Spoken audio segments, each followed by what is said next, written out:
We got a minute or two before the show starts, so I just wanted to mention the sponsors who are helping chip in on the show. I'm pretty careful about taking sponsors. I only take things that I believe in and people I believe in, or people that are like-minded. Way out where the cattails sway, in the muck where most won't stay, there's a shadow moving through the reeds. That ain't luck, that's a hunting beast. Got swamp mud up to his knees, tracks big bucks like it's a breeze. Got old raccoons eating from his hands. He's part wild, part myth, oh man. He walks on water in the cattail fog, whispers to critters like he's talking to God. From sunrise glass into last light stalks, he's a ghost in the woods that the big bucks talk. Spent a weekend with Pat and Pat. They said this summer hunt stock's where it's at. He's coming down, so y'all better feast. It's showtime now for the hunting beast.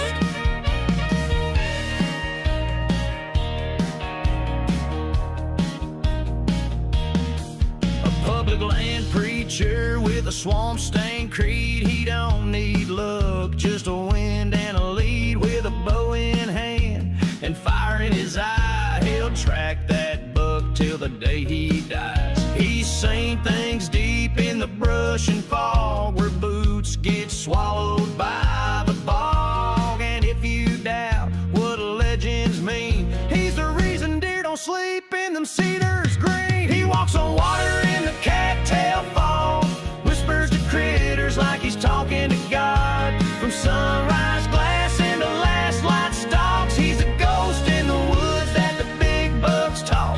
Spend a weekend with Pat and Pat. They said this summer hunt stock's where it's at. He's coming down, so y'all better feast. It's showtime now for the hunting beast. He don't need no tree stand high. He'll crawl through briars low and slide. He reads the wind, he knows the signs, and he'll be dragging horns come closing time. He walks on water in the cattail fog, swamp-born bloodhound, a white-tailed dog. From backwoods bucks to legends increase, there's no one hunts like the hunting beast.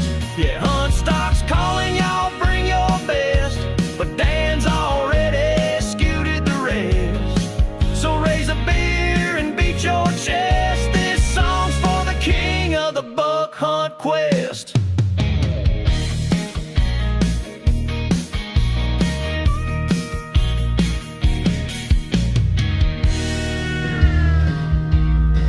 What you got going on? You haven't seen this yet, maybe? This song is classic. Way out where the cattails sway, Some in a banger. bug where most won't stay. There's a shadow moving through the reeds. That ain't luck, that's a hunting beast. Got swamp mud up to his knees, tracks big bugs like it's a breeze. The world would be a better place if everybody wore a beast hoodie. There probably wouldn't even be any more shootings or anything. Everybody'd just be cool.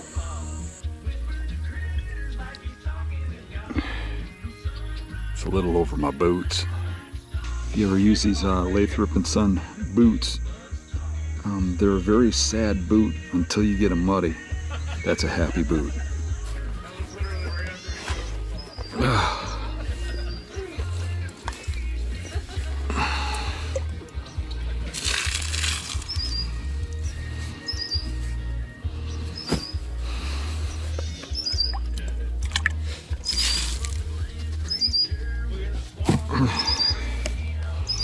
Should've heated that up and put it in a coffee cup.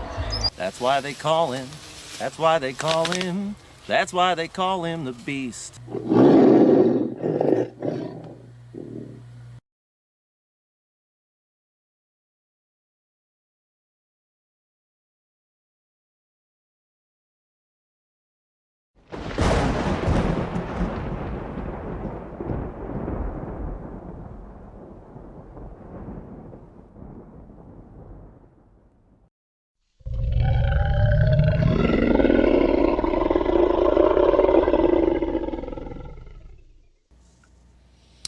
All right, welcome back, everybody, to another episode of the Beast Report. I am your host, Scott Biskobing. Welcome, everybody.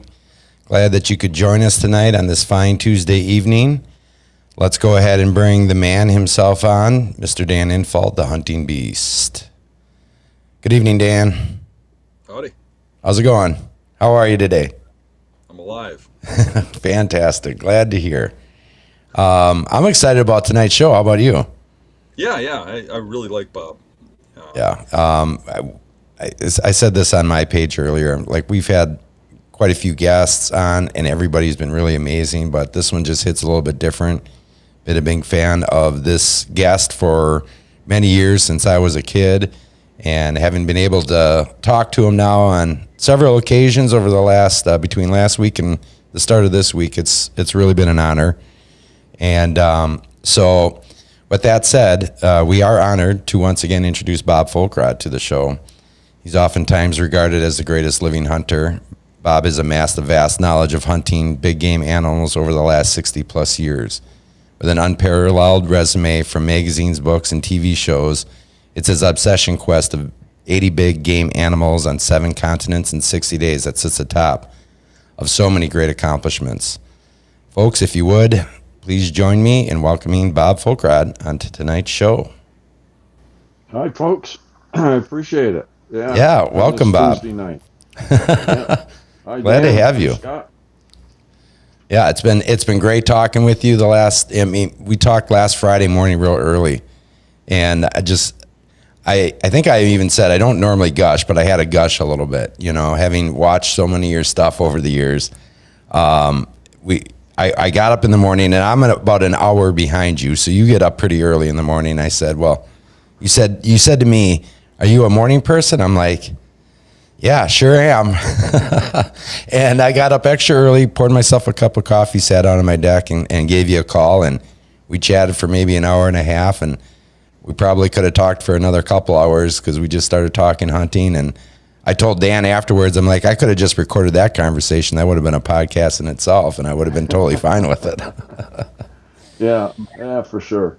But thanks for joining us tonight and taking the time out of your schedule because, like you said, you're an hour ahead, so it's already after 8 p.m. your time. So hopefully we don't keep you up too late here tonight. No, that's fine. Yeah, no problem. Yeah. So and Dan, I'll go ahead and let you say your piece here as well. I think you said it all. Yeah. Well, like Bob said earlier, that's why I get paid the big bucks. There you go. I don't know about you getting up in the morning, but me and Bob chat almost every morning. Yeah. Via That's the it. phone. I send down a good morning every morning. Yeah. A few people like that, you know. That's great. The ones in Alaska don't appreciate it, you know. And they say, you have any idea what time it is in Alaska? You want to know what time it is in Pennsylvania? It's 4:30 or 5 a.m. Yeah, some of them are probably just getting to bed. Yeah, exactly. I think Yeah. You had to be in some of the very first videos when they first became videos. Like, I think they're VHS, but I can remember you in, like, I think the Fitzgerald videos and some other ones. But what I really liked about you, Bob, was you're the quiet killer. Everybody else was just, jumping in front of the camera and stuff, and you just sat back and killed all the big bucks. Yeah, well, and mentioning that through articles or videos or seminars, people say, how should someone act after when they kill an animal? And I always use Larry D. Jones, for instance. When he shot something, hard Christian man, he got down, he thanked God for allowing him to kill this animal one more time. And then you got Ted Nugent. It looks like he's on smack or something that obviously he's not, but and then you get some people and they go off the wall on everything. I mean, you think they're having a bowel movement or something, So I always said, if it's coming from the heart, it's real. And there's different things that happen in our lifetime. Like if I lost my dad, he was my greatest hero, and he would want to hear those stories. So anytime I shot an animal after that, I got teary up, and And it may be something that you put on a stock, and you've got 5, 6, 8, 9 hours into this stock. So I mean, you're totally exhausted. So if if it's coming from the heart, it's real. And if it's artificial, like most of these guys out there today, it's definitely artificial, and it shows. Yeah. So, and I go back into videos and TV, it shows. You guys on YouTube, it shows. So Mhm. again, just be humble. You shot an animal. Somebody might make a bad hit, and you're up there jumping around like you're on drugs or something. That's no time. That's the time to educate somebody. Okay, I Yeah. just made a bad hit. What do I need to do? Well, I need to stay out of the woods for 4 to 6 hours. Dead is dead. So educate. Hmm. That's the whole thing. I think that made my shows was education into it. Throw something back, that's going to help somebody on that particular hunt. And I think that's the key today too. One of the big Yeah. things that's changed since I grew up is the introduction to like say when you were young or I was young. In order to be somebody in hunting, you had to be somebody. You had to accomplish something. A magazine had to recognize you, or a show had to recognize you, and say, "Hey, this guy's something special," and give you a chance. And nowadays, any kid can go on and have a platform, can be a Facebook internet star or YouTube star or whatever. And you see a lot of guys out there that have no knowledge teaching other people how to hunt, and you see that the bad a lot more now. What do you think about the changes in through your lifetime? Well, you may have to bring me back around to finish that, but my first uh, shot show that I ever went to was H. Lee Lawrence. Uh, he says we'd hunted together a few times, and he sat there and he goes, "You need to come to the shot show." There wasn't an archery show back then, and the first evening we were standing in the outdoor life party after hours. Um, they actually hand carved out of ice sculptures back then, and there was I never seen prongs or shrimp that big. I mean, I made a meal out of it by myself, and we were sitting there with Gail Cavelin, Lenny LaRue, which was the most famous wildlife at the time, Rich Oh yeah. Grissom, Chuck Yeager, and this guy from California, which was the hot shot for Golden Eagle at the time, came in with a big picture album. And he's going up and he's throwing these pictures and look what I did, look what I did. And Claire Conley from Outdoor Life, he says, "Who the hell was that?" And they mentioned his name. He said, "Do you know him?" He says, "Yeah, get him the hell out of here." And we got back to the room that night. Lee Lawrence says, "That's your first lesson." He said, "When you're in the presence of the people that we were tonight, you don't have to tell anybody who you are. Everybody knows you." And then he had a bald head and he'd rub his head and he goes, "Let me tell you," he said, "what you are in this industry. You're an advertising tool. My job is to tell the world how good you are." He said, don't believe my press releases." He said, "When you start believing your own press releases, you're done. You're always going to have a bean counter up there that's going to look at the end of the year and say, look what we gave him, or what do we pay him, or whatever, and you're going to be gone." And trust me, I watched a lot of people come and go because they thought they was really super important. When first time I took my wife to the shot show, I mean, I got people coming up and they're asking for autographs, and we got back home and stuff, and she says, "These sponsors are taking advantage of you." She says, "You need to up their pay on that." And I laughed. I says, "As long as those sponsors are taking advantage of me, I have a job. And when they think you turn that around, I don't have a job no more." So Right. always keep that in the back of your mind. I'm honored, um, especially being from Pennsylvania. Like we get this all the time. I'm back home.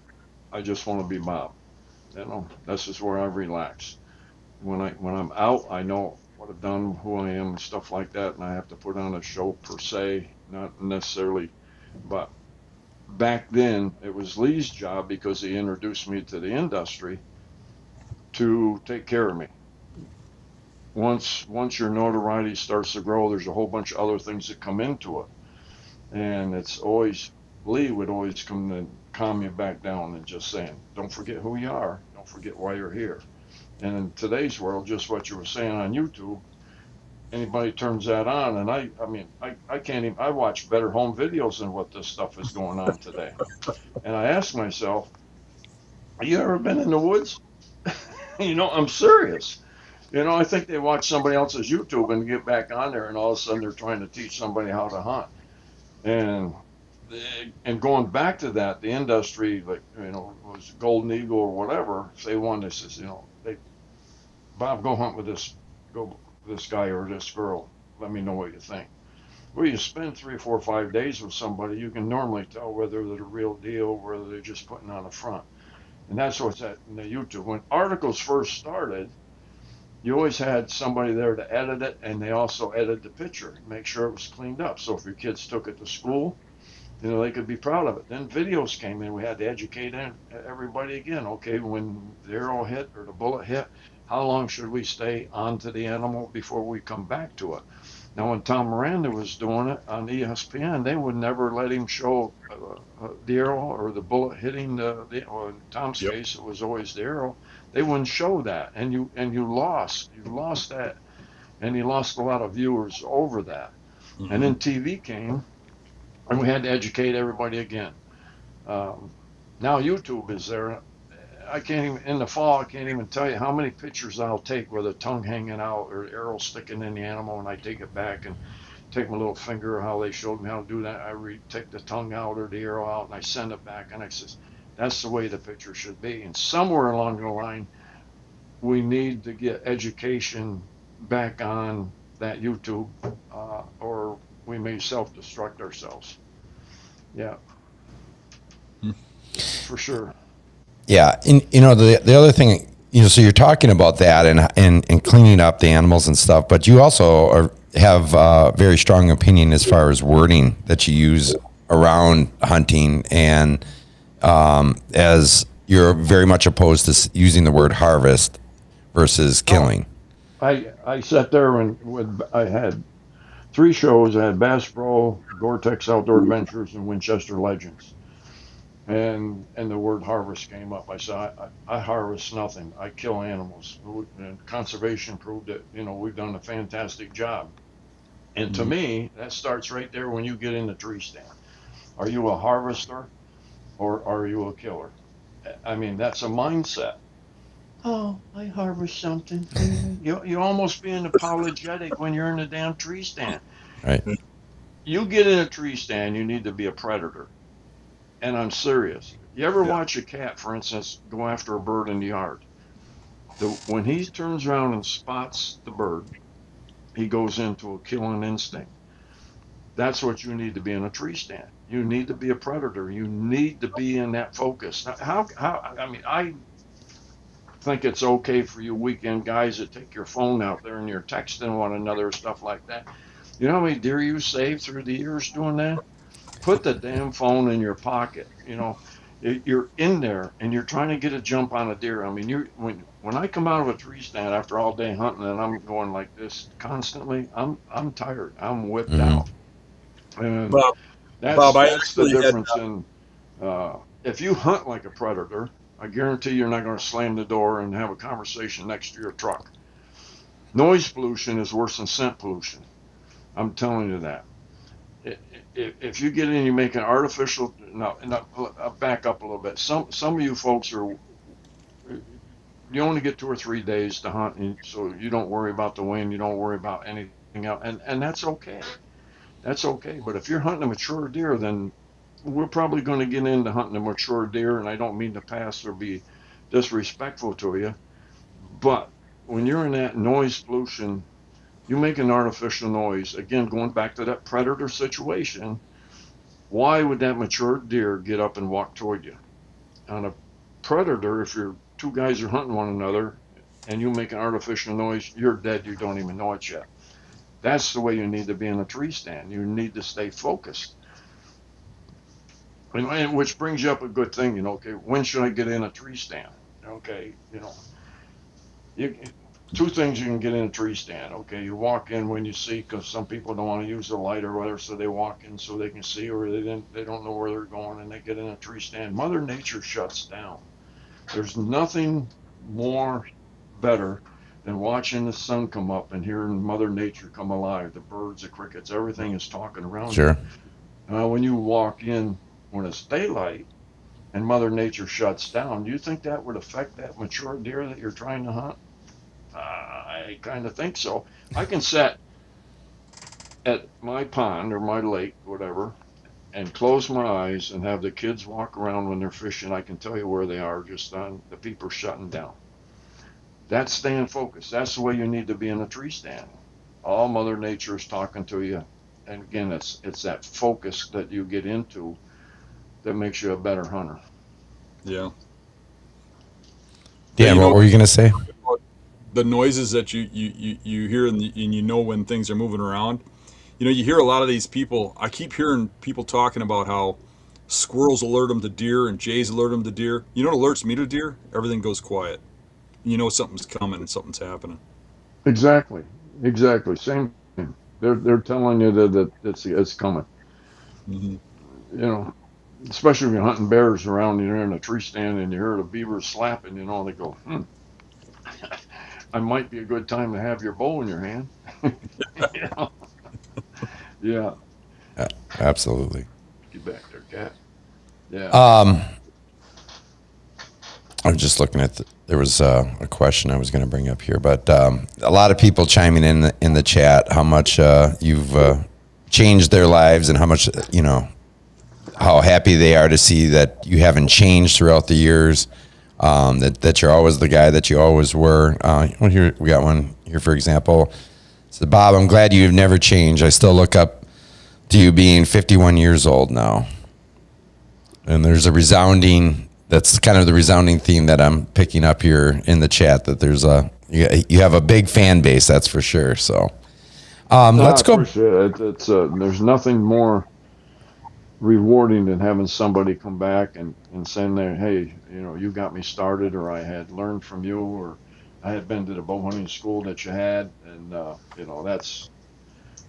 was nice. And I was super proud of the bow school because everything that happened in that bow school happened to me one time or another.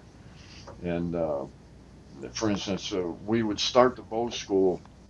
I'd sit there and say, $100 says you can't hit that quarter size down there at 20 yards. And I wanted to see how you opened up your bow case. When you opened it up, was your cables marked? Was your everything on your bow, your wheels, your cables? You took out your arrows. Did you spin them? Did you want to see if it was true? And then I videoed you from the front, the back, the side, and seen how you made that shot. Again, being prepared. You can look if you put your marks on both sides of your wheels, you can tell whether that cable is moved or not. So everything you do, you're sitting in a tree stand and you're without having those marks on there. God dang it, that just don't look right. Puts a doubt in your mind. Now you're second guessing yourself when the shot finally comes in. And one of the things we always did was we got into the broadhead issue, which that opens up a whole can of worms. And so he tried to get into people's minds. So I had a hay rope hanging down, and I had a knife that was probably 6-8 inches long, and I had one that was 3 to 4 inches long. I had a stack of $1 bills, and I said, cut the rope in two. So they would always take the longer knife. I go, why is that? And he said, well, it's got a longer cutting surface. Oh, okay. I said, well, there's a bucket of water with leaves and grass, and just like maybe a deer's stomach. I said, I want you to jab the knife in that bucket one time, see who can let the water out the most. Always the big knife. I said, now turn your wrist upside down. I'm going to bring one of those knives across the top of your wrist. Which one you want? I go, oh, the little one. I go, why is that? It might not cut me, as much. I go, well, you just answered all your questions on broadheads.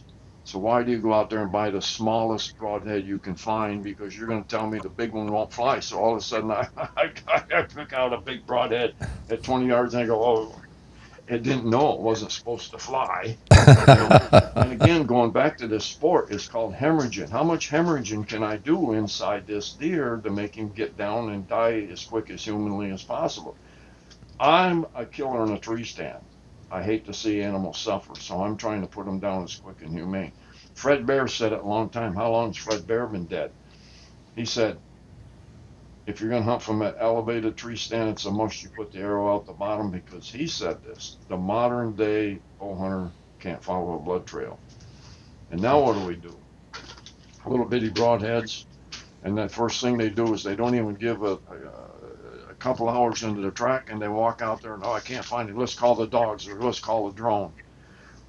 That's part of hunting.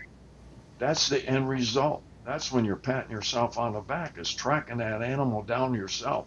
We set right now. I'm going hunting this year with Dan Wagner up in Maine.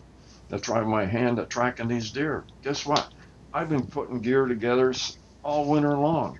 I'd go out on the ice and stand and wonder how this works, how that works.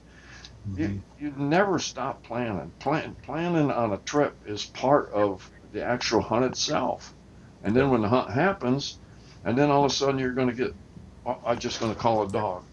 I mean, sometimes that has to happen, but not very often. Yeah. It's interesting, you know, you bring up Dan Wagner. We had him on not too long ago, and this kind of also goes back to what you were saying a little bit before about you know, looking at your bow and then all of a sudden not having the confidence because something doesn't look right. How much does that play in your mind? You know, that positivity. Dan Wagner talks a lot, and I know you talk to Dan quite frequently as well. About manifesting and having that right mentality. You know, how much has that played a part in your hunting throughout the years? I think it's right up there to 90 to 100% whether you're going to be successful or not. You're doing all the planning at home. I mean, going back to Fred Bear, when he would sit there in the videos and he'd be sharpening a broadhead, and I always ask people in the school, what do you think that man's thinking? He's visualizing that broadhead going through the animal. You know, so everything you have done at this point, you practice and practice, and now all of a sudden you're going to get up in a tree stand, and it starts at home. Let's say you get up and you're late for work, and you walk out to get in the truck or the car, and you got a flat tire. That stuff's out of your control. You know, so you need to stay positive, totally, and all that stuff works at home.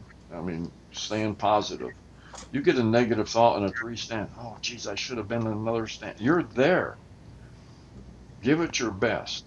And going back to that predator situation, again, I make no apologies for kill, but when I'm in that tree stand, until I get out of that tree stand, I believe I'm going to shoot something very, very soon. Yeah. And if I don't, okay, what happened?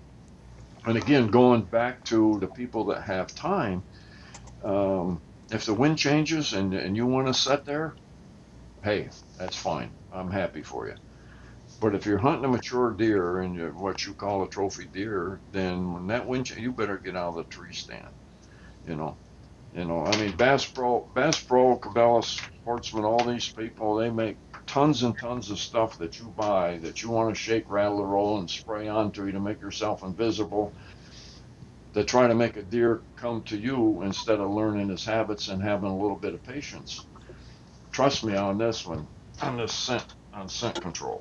You know, you can come back from Mexico, you can take marijuana or even harder stuff than that, wrap it up in aluminum foil, put it in a Ziploc bag, and put it in the inside of a bag of corn, and that dog walks around and sits down, and you're going to buy something, you're going to spray it on you, and I'm going to come invisible. Yeah, right. Yeah, it's not happening, folks, you know. And let's go back in thinking about that. Okay, if you can't become invisible and you need to play to win, and for you folks that believe in scent, you know, deer scents and stuff like that, why do you put it in front of you? Right. Because the wind's coming back into your face. Okay, so if you're believing that that's going to bring a deer to you, then move it to right or left, because wind would change 15 degrees if it stays steady all day long, which, you know, there's 100 and some yards in back of you. So if the scent's working, put it over there at 20 yards if you're capable of making 20-yard shot on both sides of you. So if it is going toward that deer that's coming in the back, and you believe in the scent, that it might come to you before he wins you, you know. Yeah. Yeah. It's funny. I mean, I remember back in the day, you look at the bottle. I don't want to name any names, but you look at the directions and that, you know, just going down the aisle and you're looking at some of this stuff and, you know, the way they would say to set it up. And I'm like, that really doesn't make any sense to me. You know, like that deer would have to literally come in between me, you know, and that scent wick or whatever you have up. And how far are you setting that up? And now you've already left your scent in front of you that deer is going to pick up, you know? So let's say you set it out 30 yards in front of you thinking, all right, well, that, you know, if he comes in from this side or that side and the wind's coming this way in my face because I'm playing the wind, well, now I left the scent path right there in front of me anyways, and he's going to freak out. So like, it just doesn't make any sense whatsoever. Now, one scent that I do use quite often, again, if I'm hunting mature deer, is I do use a coon urine on the bottom of my boots or shoes or whatever. It doesn't make any difference where you got rubber boots or whatever going in and out. And we videoed this several times. Deer coming across the alfalfa field with her fawns and whatever she's feeding, and you had to walk into that alfalfa field to get in your tree stand. And I've watched them pick up and go a different direction. I can do the same thing to buck. She knows you're in her domain someplace. She's not coming without the coon urine. And then I've had them with the coon urine come in, hit it, and keep right on coming. You know, so that's one thing that I use if I'm going to go in there and hunt mature deer. I'm going to use that on my boots, coming and going. Sure. Which brings us in. I was going to start out the show with this. What do you folks call an expert deer hunter?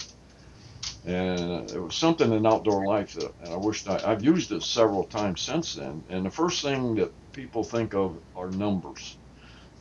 And I always said, okay, Billy Bob works on his dad's farm, and he's, you know, got up in the old oak tree on the farm for 15 years, and he shot a deer 15 years in a row. Billy Bob's dad died. They sell the farm, and Billy Bob don't know a damn thing about deer hunting. You know, so I looked at it as we got tree stands, ground blinds, stalking, tracking, still hunting, all those methods. And then when you think you got that down pat, go to another state. And I give you 5 or 6 days to accomplish that same thing, you know. So, and then you put a cameraman with you, and that even makes it even harder. You know, there's 7 different species on that quest of white-tailed deer, so it takes you basically from all over. A white-tailed deer is a white-tailed deer. He's got all the same habits. He may live different places, but he's still got all the same habits, you know, and learning them habits. Now, Dan, you know, and we had this before. Dan will get in the living room, and I never get in the deer's living room until it's the last thing, because back here in Pennsylvania or some of these places I'm hunting, they're 100 acres or 200 acre farms, something like that. If I bump him, he's on a neighbor's place, I gotta start over again. Now, if I'm down to the nitty gritty and my time's getting short and I know where he is, you better believe I'm going to get in there, you know. And which a thing too that always surprised, you know, you see these people on you. I've sat here for 10 days, you know. I sat there all season. I just had confidence. I've never had that much confidence in a tree stand yet that I'm going to sit there all season, you know. And if I'm sitting there and I see a deer move in the same place 2 days in a row, I'm there the third day. And a lot of times, if I'm there say it's an afternoon stand, when do I come out? I wait till Mother Nature shuts back down again.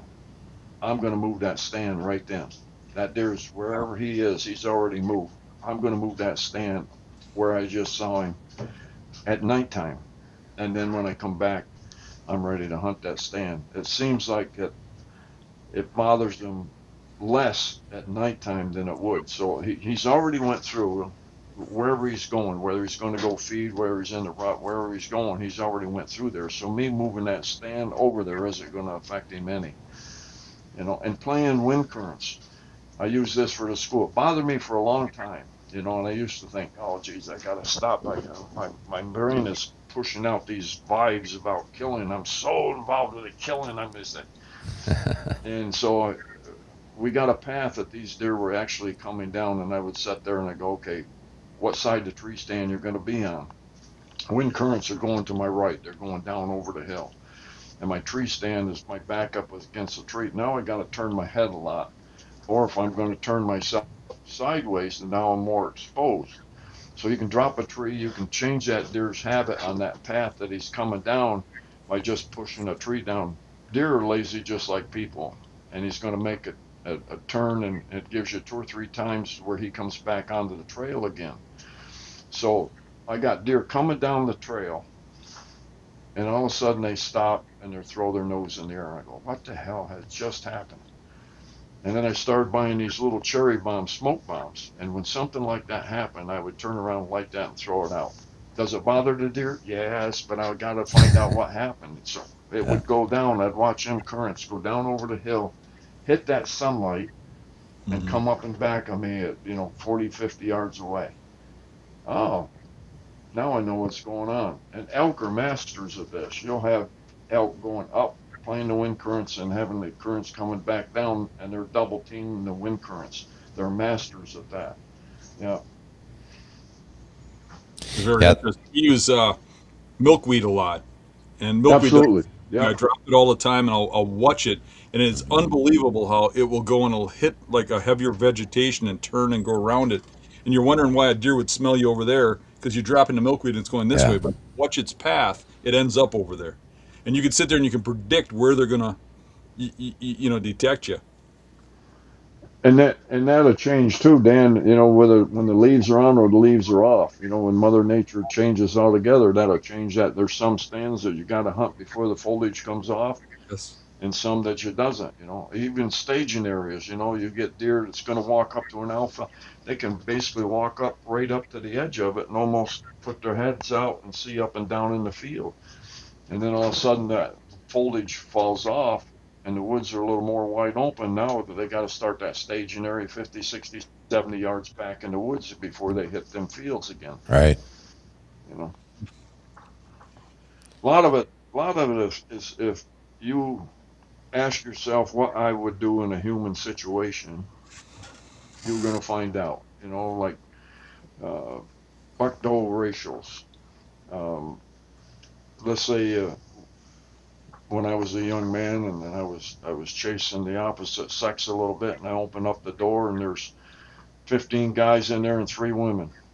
I'm not ready for this battle tonight. But if I walk down the street and I find 15 girls and 3 guys in there, guess what? Somebody's going to find me attractive. And then so they turn around and you got your first season, which is most of the time the deer are just feeding. They're not doing anything. Sex isn't even on their brain yet.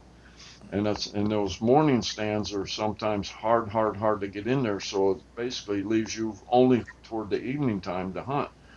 Then you get the pre-rut coming into it. So now you got to have 2 stands. You got to have one for the feeding serpent, because just the same as when you were chasing, where do you want to find women? You're going to go to the breakfast shops, have coffee with them, okay? And then all of a sudden they go to work. Now what do you do? You're walking around with all this energy going on, so you're writing your name on the bathroom walls for a good time contact, Dan, And guess what? That's a scrape or a rub. And then he's going to leave that, and he's going to go back to where the women are going to be at nighttime again. It's Mother Nature at its finest, Then the rut starts. Okay, you run into a lady, and guess what? You might be gone for 3 or 4 days before you come back again. And that's the same thing that happens in the deer woods. I love the pre-rut. I love the first part of that season. When the rut comes on, I get frustrated because I never know where they're going to be for sure, or they're going to be locked up, or they're going to be chasing for 2 or 3 days. But I love that pre-rut stuff. Yeah. You know what I'd really like to hear, Bob? I'd really like to hear how your deer hunting progressed from childhood on through the stages of your life. How's that? What now? I would like to hear how your deer hunting progressed from your childhood to now. Oh, I think I made every mistake there is. I know I missed them all. I missed more. I was hunting with a recurve then, but I could hit the paper plate because that's what they said you had to do. You could hit this pie plate, at 20 yards. Okay, Right. I'm ready to go. well, how come I'm missing this deer at 10 yards? You know, again, not staying focused, and tree stands have definitely come a long ways. I mean, I would stand on a limb, because and I'd have little stones out within 20 yards because they don't shoot over 20 yards. And I've came closer with throwing the bow at them than I did with shooting them with an arrow, but yeah, I think things changed, a lot. Trail cams are definitely changed this whole world because up and then you could hunt on anybody's property, but now they see there's a big buck on, so they think they own him, and yeah, I'm still not convinced that the trail cams are good, it takes some shortcuts, especially these ones that come back to your phone. Yeah, Um, cell cams. Yeah. you got most of these people already told that big buck that you're going to be hunting because you got to walk in and look at that camera every day instead of maybe once a week or every 10 days or whatever. Once I find where that deer is going to go, or I believe he's going to go, I put the cameras out trying to figure out who's coming on my property more than I figure out where the deer is. Especially from year to year. I mean, they're going to be in the same spot unless you're hunting a different property that you haven't been to before. Yeah. So yeah, it's changed. It changed a lot. Modern bows.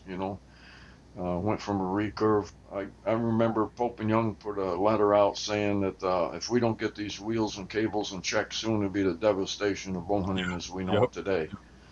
And it wasn't too many years ago that they put that same letter out with the crossbow. If we don't get this crossbow situation under met, it'll be the devastation of Okay, so I go on this. I could care less what you hunt with, but when you stand there and argue over a piece of equipment, you're one step away from being an anti-hunter. Yep. If it's legal to hunt with, I'm happy for it. I don't care whether you hunt with a 30-30. I don't care whether you hunt with a spear. If it's legal, I'm happy for you. But don't try to take my rights away um, because I want to hunt with something different. I'm going on. I drew a Montana elk tag this year. I'm taking a recurve out. You know, I'm going up with Dan. I'm hunting deer with a rifle.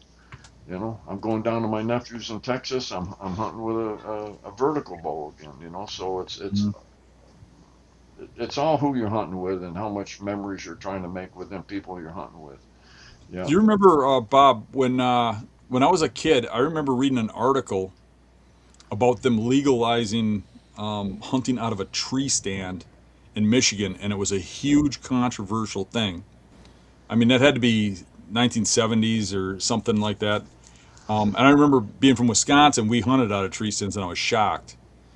But I was a kid at the time. But literally, at that time frame in Michigan, you couldn't even hunt out of a tree stand because they thought it was Yeah, so unethical. that's right. Even in Pennsylvania for turkeys, or ground blinds, you wasn't, especially on state forest land, you wasn't allowed to make a blind.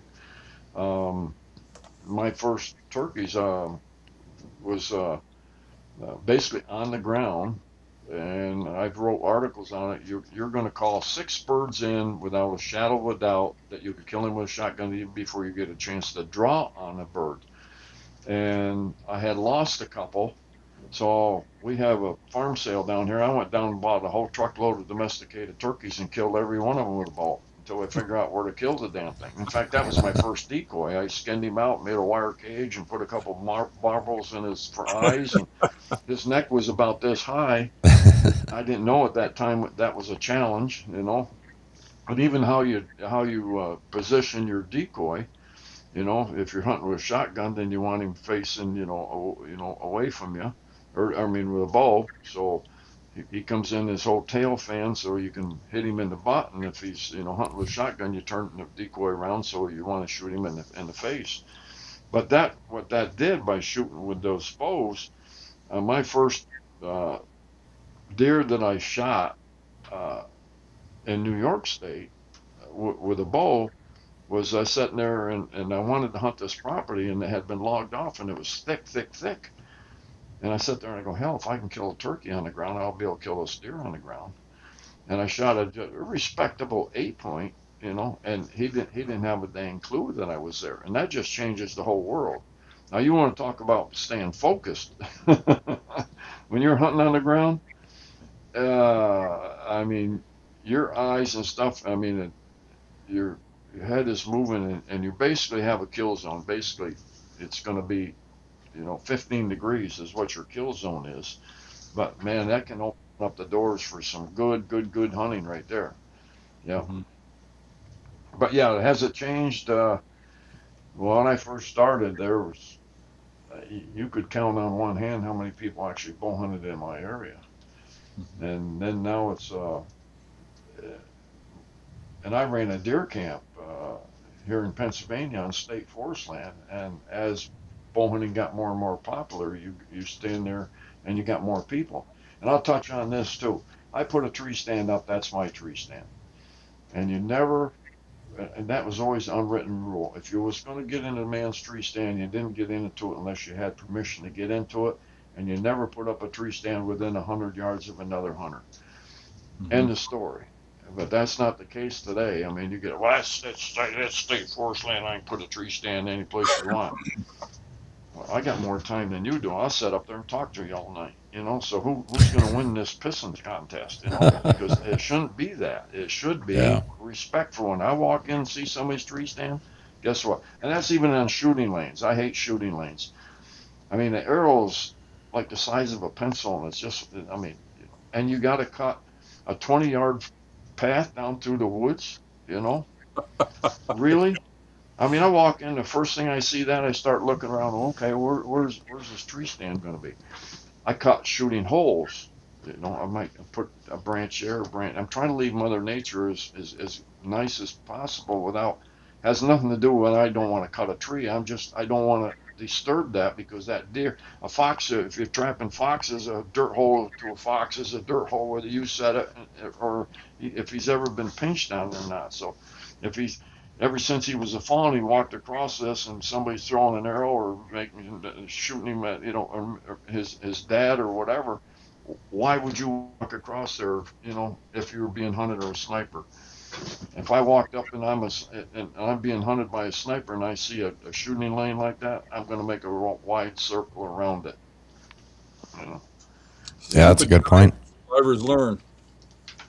And the same way now we get into calls. People. That's a question people always bring up. Do grunt tubes and things like that. When do you blow them? I never blow it just to say I'm trying to get a deer to come to me. I use it if I see a deer and I want him to come to me. Bingo. I blow the darn Yeah. thing one time, like, and something on that deer is going to show me his body sign that he heard the call. Could be his Right. ear turned. He actually stopped and looked at me. His tail could took and he turned around and he might keep it. I might turn around. I might hit it again, 3 times maybe. Okay, 50% of the time, 60, 70% of the time, 15, 20, 30 minutes later, he'll come back. You don't know what happened to that buck. He could have been a confrontation. He doesn't want to get into another confrontation, but he knows that grunt tube is that buck, and somebody might take him away and then come back again. So again, it's I don't blow it just to be like old McDonald have a farm E-I-E-I blow, blow, blow. I use it because I want to see what the deer is going to do. Right. I remember I was hunting with this camera guy, and he's got a show out now, and he's filming me, and the deer's coming across. We're actually hunting Rob McNeff in Illinois, and he had a shooting lane down through there, and he's saying, blow the grunt tube, blow the grunt tube. And the deer stepped into the shooting lane and he blows the grunt tube. He was too far to shoot, at least for me at that time. And I never moved. I just sat there. And he got in and I said, why would you do that? He said, well, I wanted to make him come. I said, okay, going back to if you're being hunted and I come out there and I go, and you walk into a shooting lane or you're in a city and you walk down and you're going to walk down this alley and somebody hollers your name in New York City, would you walk down in the alley if you couldn't see anybody? Well, guess what? That deer didn't come either. You might have to let him walk into the brush for a little bit and then try to call him to get him back out there again. So grunt tubes are effective if they're using them at the right time of year, but just they're and same as deer decoys. they can work at the right time. Um, I don't particularly use them. I'd rather sit there, and if you mess it up, then you got to start all over again. So, but I do use the grunt tube at the right time. Yeah. Bob, that hunt you're going on with Dan Wagner, um, tracking deer out of a wilderness camp. That's a pretty tough hunt, even for a young guy. Um, you're in pretty good shape for your age, and I've noticed that most people they get over 50, they go way out of shape. Do you work on that and keep at that so that you can maintain your hunt lifestyle? And what do you Good do? question. Yeah, I mean, last year I was going on a do-it-yourself elk hunt, for instance, and I live on an Armenia mountain, and I got a, you walk down the road, you go up over a gas line that most people would have to stop 2 or 3 times, and then come back down and on the other side, and it's a gradual climb. It's 4 miles, a little bit over 4 miles, and um, I walk that every other day when I'm starting to get ready. Now I just had a knee surgery October 13th, and it's I've never had anything hold me down like this. I'm still battling it. I'll be ready for Dan. But it's funny you said that because when I started talking to Dan, I said, well, two things happen on something like this, because that's what he said. He said, well, this is a young man's sport. I said, well, hell, I'm a young man. Right, And never let the old man in. right. So I may not succeed, but going back to that positive side, if the snow conditions are right, I can track him 4 or 5 miles, without even thinking about it. I can almost do that right now. Yeah. I shot my first sheep when I was 50 years old. Think Wow. about that. That's when people most generally quit hunting sheep. Right. But Yeah. again, That's when the I real started deal. doing videos and stuff like that, it was more emphasis on deer, bear, turkeys, elk, and stuff like that. I got more viewership on that than I would if I went out, spent 21 days on a sheep hunt. So no, I'm not going to do that. But yeah, at 50 years old, I shot my first sheep. I got 27 sheep and under my belt right at the moment, and I need one more bighorn sheep to make my fourth slam. Wow. So yeah, Wow, so it's incredible. I would have a hard time sheep hunting. I mean, I think people that don't do it don't realize how hard those mountains and stuff are. Right. it's a lot like life. Again, going back to that positive attitude, you get up in the morning and yeah, things hurt on you if you're sheep hunting. You might get an easy one, but you're going to get hard ones too. And you get up and you put that foot in front of you, and it. When you break over the top or you see that sheep, man, there's nothing any more rewarding than that. I know I sent Scott there. I showed him one that showed the stone sheep in the snowy background, and we actually spotted him about 5 miles away with a spotting scope. And I looked at him, and the guide looked at him, and he says he's worth a look at. He goes, well, we can't look at him from here. He said, if we go after him, he said, we're going to spend the night there, whether we kill him or not. And I said, I think he's killable. And I said, I plan on being a little warm because I'm going to skin him for life size. I'm going to wrap up in that. And right there where that picture was, Scott, that's exactly where we spent the night. Okay. Yeah, I did want to post that one, but I wasn't able to clean it up enough for YouTube in terms of the firearm in Because the I had picture. my BB gun there. Yeah. Yep. Oh, Yeah, we actually had our whole channel pulled down midstream in a show because I showed at Dan Wagner's place defensive use of a nug, we call them. We say it backwards. Taking out a bear as it was attacking. yeah.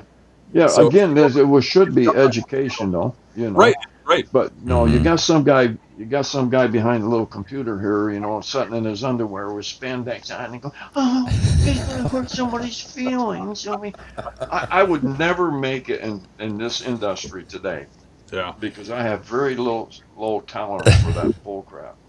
right. We got in a meeting one time when I took over the Winchester Legends show.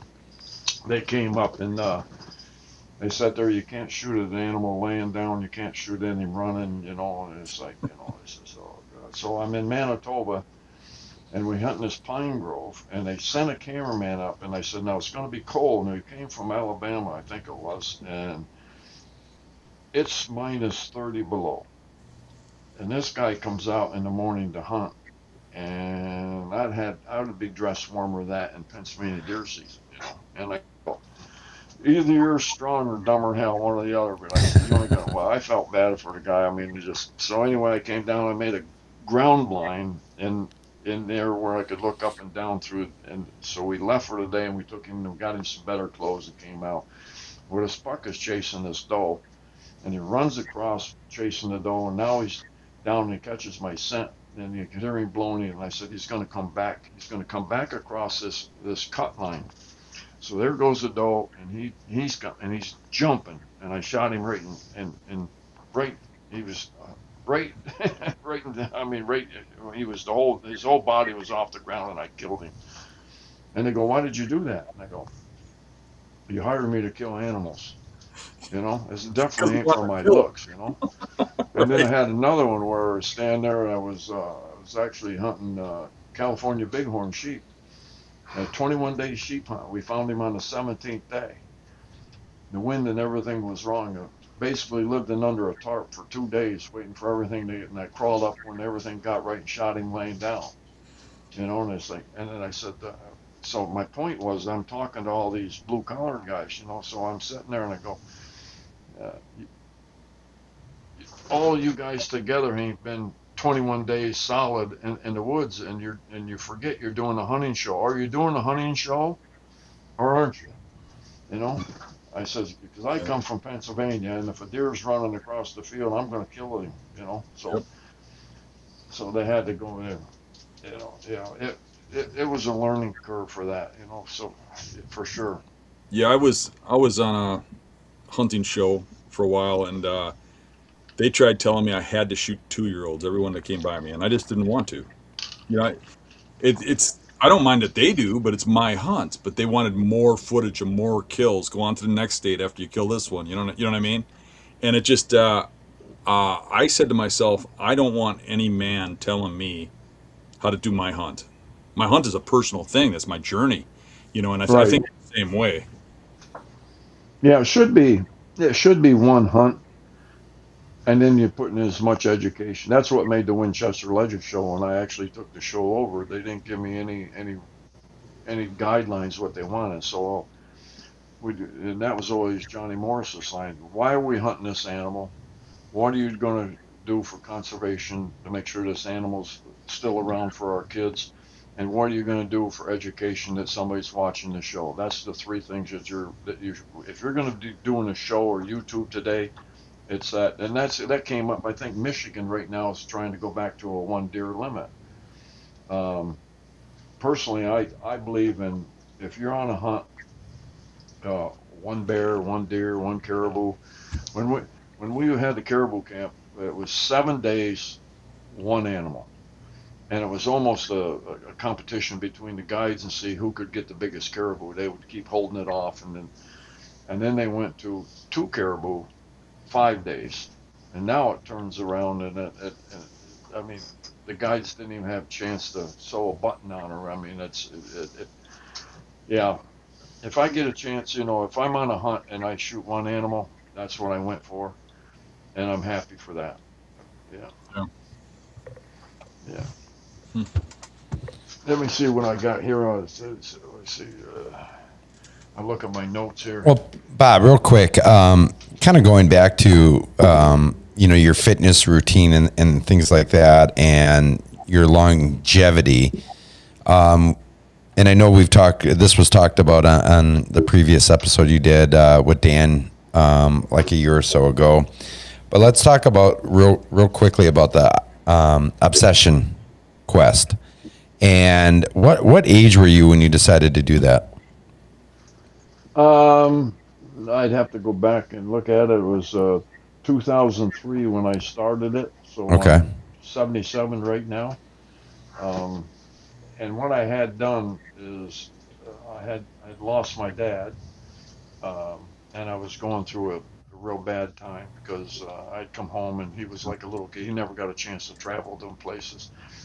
And I was going through the Safari Club magazine, and unlike North America 29, the Safari Club has, they break down, like North America 29, they have a whitetail, they have black bear, grizzly bear, polar bear, and brown bear.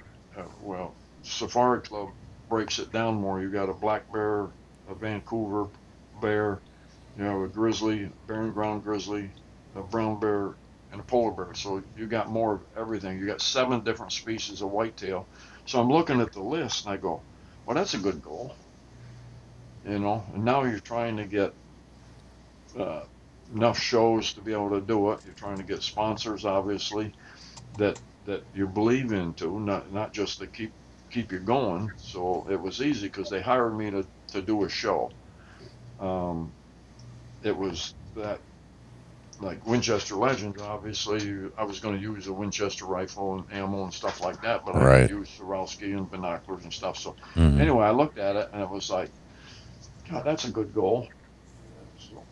So 5 years. So and then all of a sudden I got the World Slam in turkeys, and then I got going to Russia for Marco Polos and Ibexes, and over to Africa for the big 7, and they kept going. Actually, it was more than 80. It was like 100 consecutive hunts in a row.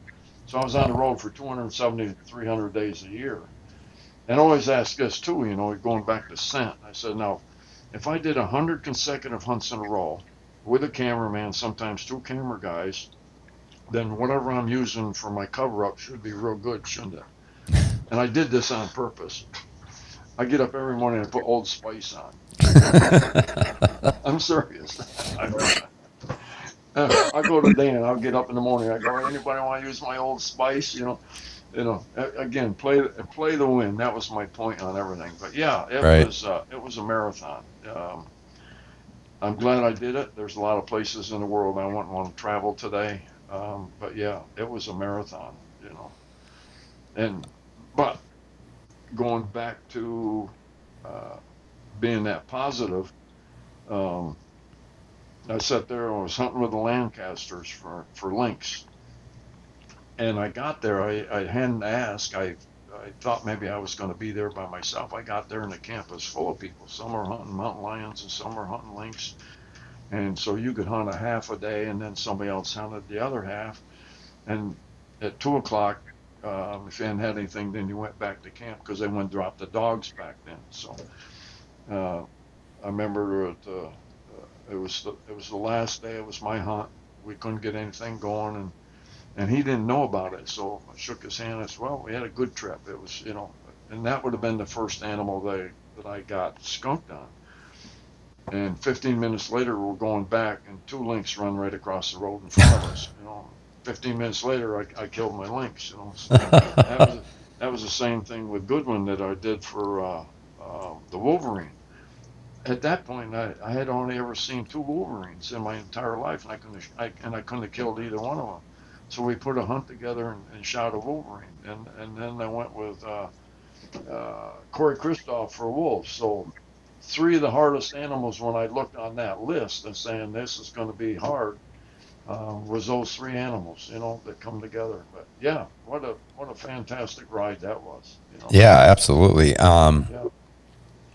So I'm just going to bring this up here because I think one of your most iconic hunts that a lot of people, when they think of you from back in the day, and that is that polar bear. In fact, I've shared that video with my young son and he's just enthralled with that. He's like, Dad, that bow doesn't look anything like your bow. I'm like, no, son, it does not. Yeah. Take us through that again. I mean, because you went to the Northwest Territory for this particular hunt, and you were the only one that was able to pull a license for this. I mean, there was like a whole process involved, wasn't there? Well, they never took a bow hunter before, and so they had to have a meeting whether they should take one or not. And then everything was traditional. It was all from dog sled. You're staying in igloos, eating walrus. I mean, I lost 17 pounds on that hunt, and I didn't have 17 pounds to lose, But Wow. yeah, so it was actually they decided they were going to do it, and actually Lee Lawrence was going to start out. That Lee Lawrence was going to do an article on it, and then he got cold feet. He didn't think he could handle the cold, so then Bob McGuire came in, which was basically Yeah. you had mentioned Dan Fitzgerald. He had worked for Bob McGuire first before he went out on his own. I think the first people I remember was Gene and Barry Winsel's with Yep. Gene Biospacher. In fact, he just passed last year. He was one of the most positive guys ever been around, also. But anyway, so Bob McGuire was, and they didn't have the heat packs like you shake today. They had a little thing you had to push, and it would create oxygen and Oh, he sure. worked his butt off, keeping everything warm because it had the tape back then. Um, Not like we have today, and if it would get brittle, it would get cold. So anyway, we sat there and shooting seals for the dogs to eat, um, which was a good deal. So I think it was the 17th day we're in the igloos, and I actually had heard the dogs whining a little bit, but didn't pay no attention. We came out in the morning, and there's polar bear tracks around the igloo. Two polar bears looking at one another. So that's what I like about these igloos. They're crunchy on the outside and creamy in the middle. So, not really, but I sat there. So anyway, we got everything around, got the dogs going, and we're basically tracking this polar bear down, and we got him, and we pushed him into a pressure ridge. And what made it interesting was I had signed a contract that I wouldn't get within 75 yards of this polar bear. And I remember Bob McGuire saying, "You're going to shoot him at 75 yards." I said, "Don't worry about it." I said, "It's just a piece of paper. We'll worry about it, at the Yep. time." So we're standing there with Joe Netzer, and we got the bear up there. And I said to Joe, I said, "That's a bad angle." I said, "I need to." So I remember making a half moon, and I come in there about 30 yards, and I remember that polar bear started to get up, and I stopped, and I come to full draw. And McGuire, he could have moved, but he says, "You're in front of the camera." So I moved a couple steps over, and I shot the bear. And he rolled around, and I shot lots of bears. Even way back then, I shot lots of bears, and I never see a bear react like this one after he got it.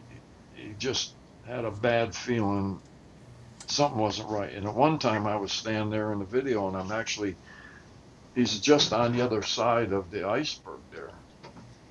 And I came back because I couldn't get another arrow, and I came back to Joe, and Joe was not talking to me at that time. I said, "I'm going to walk out, and I'm going to climb up on that pressure ridge, and I'm going to put another arrow into him just to make sure." Not thinking about the wind. And I got down there, and that bear smelled me, and he came up over that. And I remember him coming off, and I turned around and ran.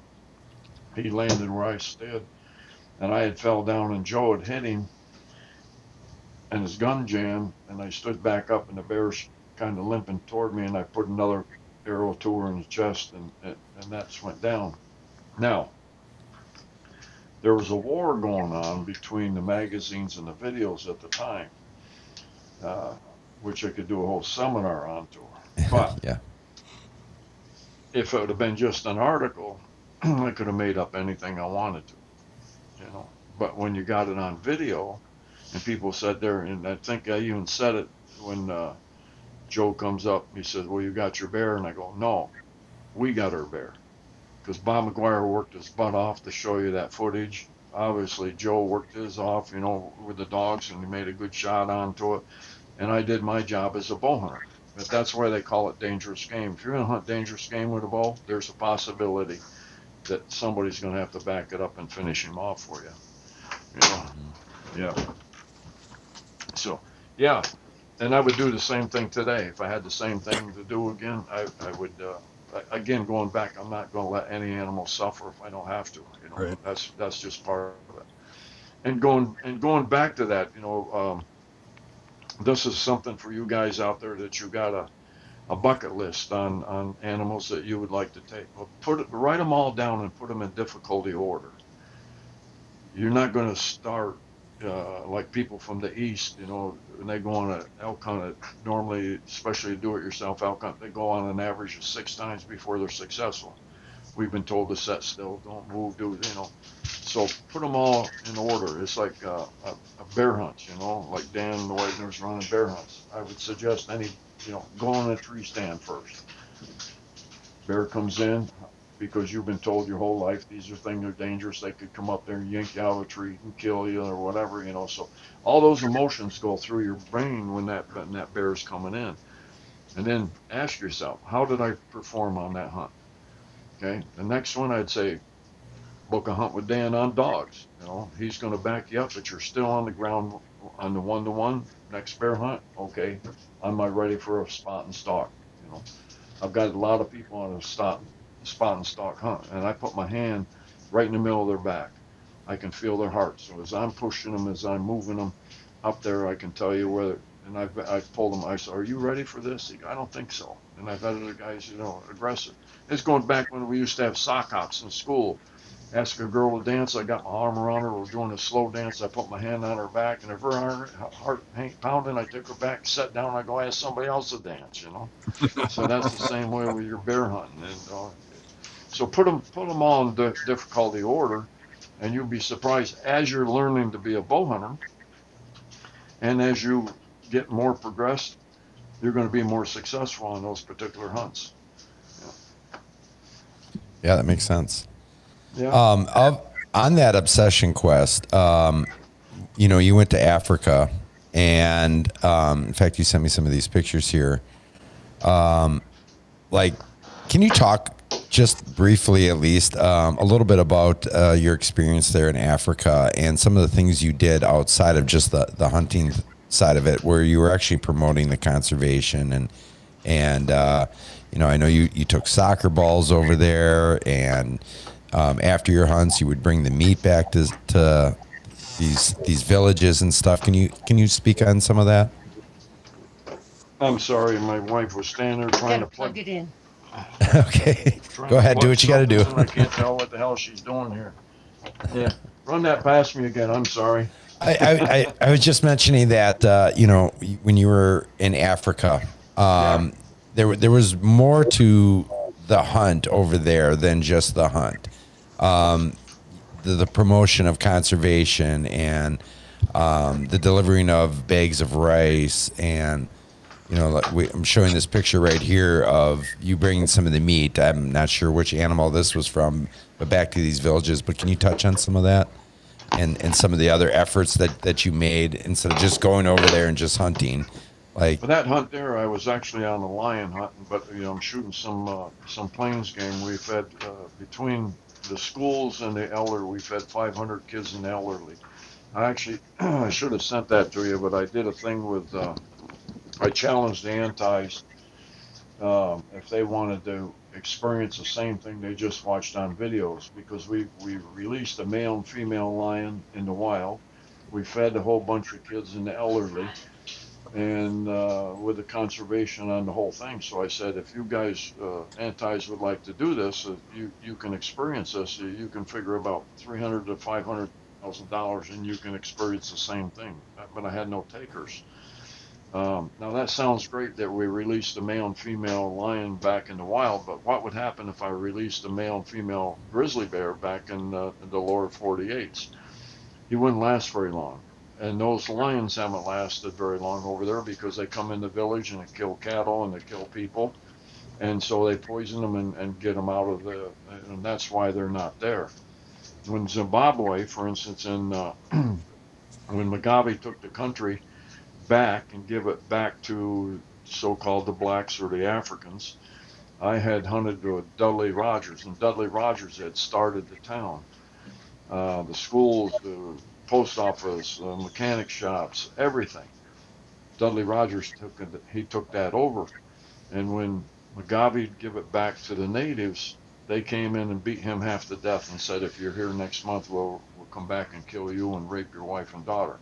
They just up and moved away. They basically went back 100 years. That's as close to a human animal as you'll ever see, you know. And if we ain't careful, we might wind up doing that in California and Pittsburgh and Philadelphia. Did I say that? Yeah. no, I follow you real quick, but yeah. So the big seven what I did on the Big 7 is, because they call it dangerous game, I made a target that would come after you about 40 to 50 miles an hour. So I had a Merkle that's side by side, and I remember watching TV and I'm working this thing, working it. So as this target's coming at you, which I basically had a line on there, my first shot I come up, bang, and all of a sudden here it comes on a cable system coming at you. Bang, open it up, put 2 more shells in. And again, you're not doing one of these, you got a job to do. Open it up, put the 2 shells in. Now you're pulling them. Now you can do something. I shoot the 3rd shot, and the 4th shot, the plywood hit the end of the barrel. And I said, I guess I need to practice loading this thing up a little quicker. And I don't know if you ever watched that rhino one, but Oh yeah. we was hunting that rhino, and that rhino slid by and knocked the camera over, and then the other Right. rhino it almost stepped on me. People said, I bet that made you mess your pants. I said, well, no. When I get in a situation like that, my buttocks gets tight. How tight is it? You can't push an ice pick up it, you know. Now I'm not responsible after a few days when it starts to breathe, you know. Yeah. Everybody should go to Africa and see how the other half of the world lives before they come here and start complaining about the United States. Yeah. Sure. Yeah. How important has Sheila been to your hunting? How has she been critical to helping you succeed? She did all the booking for travel, and basically I didn't have any permits, so I didn't have to get any permits. I wasn't putting in for permits at that time. Like right now, I just drew a Montana tag. You know, it took me a few years to do that, and I shot a moose in Maine. That it took a few years, but when I was doing the quest, I didn't have time to put in for those because it would interrupt the hunt that I already had planned someplace else. Yeah. I would have to imagine that she's been pretty positive about your hunting and such, and has been more of a partner than Oh, that keeps you. absolutely. I would have things packed up. Like I say, I'm going to go on a deer hunt. I would have another one, everything exactly the same, all in a Rubbermaid container. So if they lost that, all she had to do is, go to the UPS and drop that in. I had one for bear, I had one for deer, because I went through that trying to stay as scent free as possible. So if I had a set of clothes, I'd wash them up, but I wouldn't use them for bear hunting or anything that we're doing. I remember the first time there was a scent lock, I think it came out with that soup, and I'm sitting up there and I'm pulling my bow up, and I got the whole thing of rope in my hand, and I remember my nose is when I went like this, and I go, that whole rope smells. And I can't even begin to tell you how many tree stands I pulled up and down with that 25-foot wick hanging down. Yep. And then all of a sudden my brain starts turning. I wonder what else I'm doing. I had a grunt tube in my lacrosse boots, and I sat down, and that actually went just from the air coming out of my boots. Well, then your boots just got to be bloused, and you spray yourself down. But what about your backpack? What about your favorite hat? All these things that happen. You go, oh my goodness, and I may lose you. I think my electric just went out, Oh, Yeah, it looks like it. yeah. Unless my wife or my dog jumped up on the thing. Anyway, so yeah. We can still see it. She was a fantastic. She did all the booking, all the stayed in contact with the sponsors, all of that, kind of stuff. Can you still see me in there? Yeah, we can still see you. You're good for now. Yeah, One thing I really wanted to ask you too before we lose you is what's with the red and black flannel? Every picture, everything, every time I've ever seen you, you're wearing red and black flannel. The East Coast camo, I call it. Well, it was funny. It was funny you say that. Just hang on a second. Let me can see where my wife is. Hey, Sheila. Okay.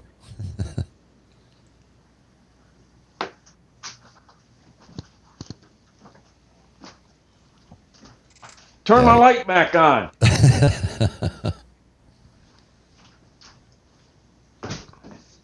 What? Turn my light back on. Oh, sorry. Yeah. Sorry. Right after you get done saying all these nice things about her. Yeah, she She just goes and turns the light off on She you. flipped the switch off. It's funny you say that because it was on Facebook. It came up and there was an argument like, what's the best camouflage out there today? So they was going Realtree, mossy oak, the old army stuff. And I had put wool, red plaid. And of course, everybody, oh, you dinosaur and stuff like that. Except Dr. Deer got on there and he goes, we used to make fun of you people up there wearing those Elmer Fudd suits. He says, but our research has proven that deer can't see it. Yep. So, and then the people up in Maine, they wear green plaid. Yeah. Yep. But if you take a picture of a black and white photo of the red plaid and the green plaid, you can't tell them apart. Now you have to watch some of the modern wool out today because it shines. It goes back to the UV. I got a black light in my safe down there, so anytime I get onto it, I put that on there to actually see that.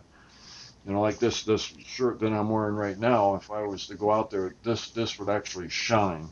And most of your camouflages out there today will shine. Mm-hmm. I had my old cameraman, Ray Moulton, he had this army thing. He'd droop over, he'd just throw it over, and turkeys didn't pay no attention to him. You get back in the bush a little bit, deer didn't pay no attention, and the thing finally went away. So he bought some modern leafy flage, and it was like throwing a light onto them. Yeah. Boom. I mean, they would see you. Turkeys would see you even. So, yeah. Yeah, I've seen that. I've seen it where you don't test something, and deer come in, and all of a sudden they just lock on you, and there's like no reason they should even see you. Absolutely. It's that UV, I was out in Montana for elk. I put the tree stand up, hunting bow. I got 6 bulls coming up. I mean, they're bugling coming up through, and I'm like a doggone point, man. I'm just waiting. He's coming up. He's gonna walk past this tree right here, and I'm gonna have a 15-yard broadside shot. His head cleared that tree, and it was when just Bassett came out with her own camouflage. And I hadn't had a chance to wash it and spray it down with UV. And just what you're saying, he whipped his head up like that.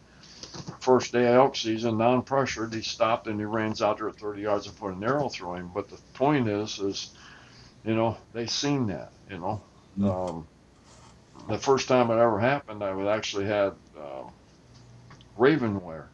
And I was hunting in Illinois on that. And these deer were coming down off and we're trying to film them. And they spot me. And I looked down and I would just shine. I just shine. That stuff was sparkling like anything, So. Yeah, I mean, they say even like with dirt, if nothing else, but you got to right. that up, Yeah.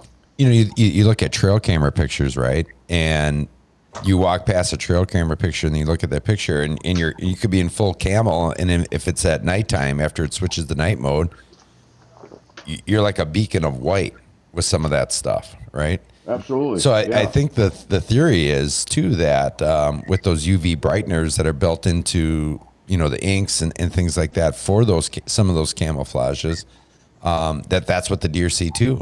They don't see it in terms of the camouflage. They're seeing that kind of glow, especially in the evening, in the early morning hours in the evening when you get that low light, that gray light. Peak deer movement time, right? Yeah, there's a lot of things that give you up. These hands right here give you up. I mean, you can be up through there, and I mean, your hands are going to give you away as much as anything. People would always ask, does urine, peeing out of a tree stand bother the deer? And I can't say that it does, but I can say your hand movements will, So even my white face, my white beard, and stuff like that, I have to put something on to cover that up, because if you're walking through the woods and you see that, the deer's going to see it also. Anything that shines. I remember one time I had a compass on the side of my bow, or there was not a compass, it was a Timex watch, and I was in an area where I get down, it was dark, and I had my bow set up between me. I just get back and walk back to camp and leave my bow there. And I was coming back in the one night or one afternoon, And I looked up there, and that thing was shining. That's the first thing that spotted was that I couldn't see the ball or anything else, but the way that sunlight hit that crystal on that watch give that away. So that was the Yeah. last time I just peeled it off. Yeah. We had a question earlier here, and I remember what it was, and I apologize for who brought it up, but this was kind of directed towards you, Dan. The question was if you feel like you and Bob have similar hunting styles.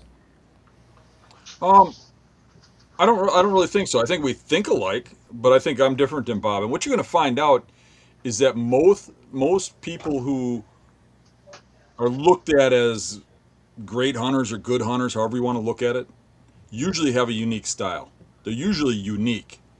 And then you find out the masses of people kind of copy those people, and then they don't do as well. And one thing you can learn from that is when you got a unique style like Bob has. Like Bob doesn't get in the bedroom like I do. He stays back a little bit. He's a little more reserved. I jump in there. If it don't work, I jump to the next one. He's not like that. I'm more like that. It works for me. It probably wouldn't work for Bob. It might not work for other people.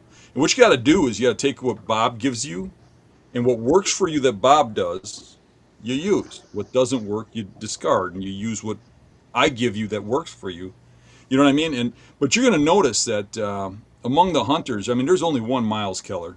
There's only one Fred Bear. There's only one Ted Nugent. There's only one Bob Foulkrod. There's only one Dan Info. We're all unique. We're not just alike. But I think one of the reasons me and Bob get along so good is because we have the same mindset, kind of. Would you say that's right, Bob? Well, I guarantee it. I mean, when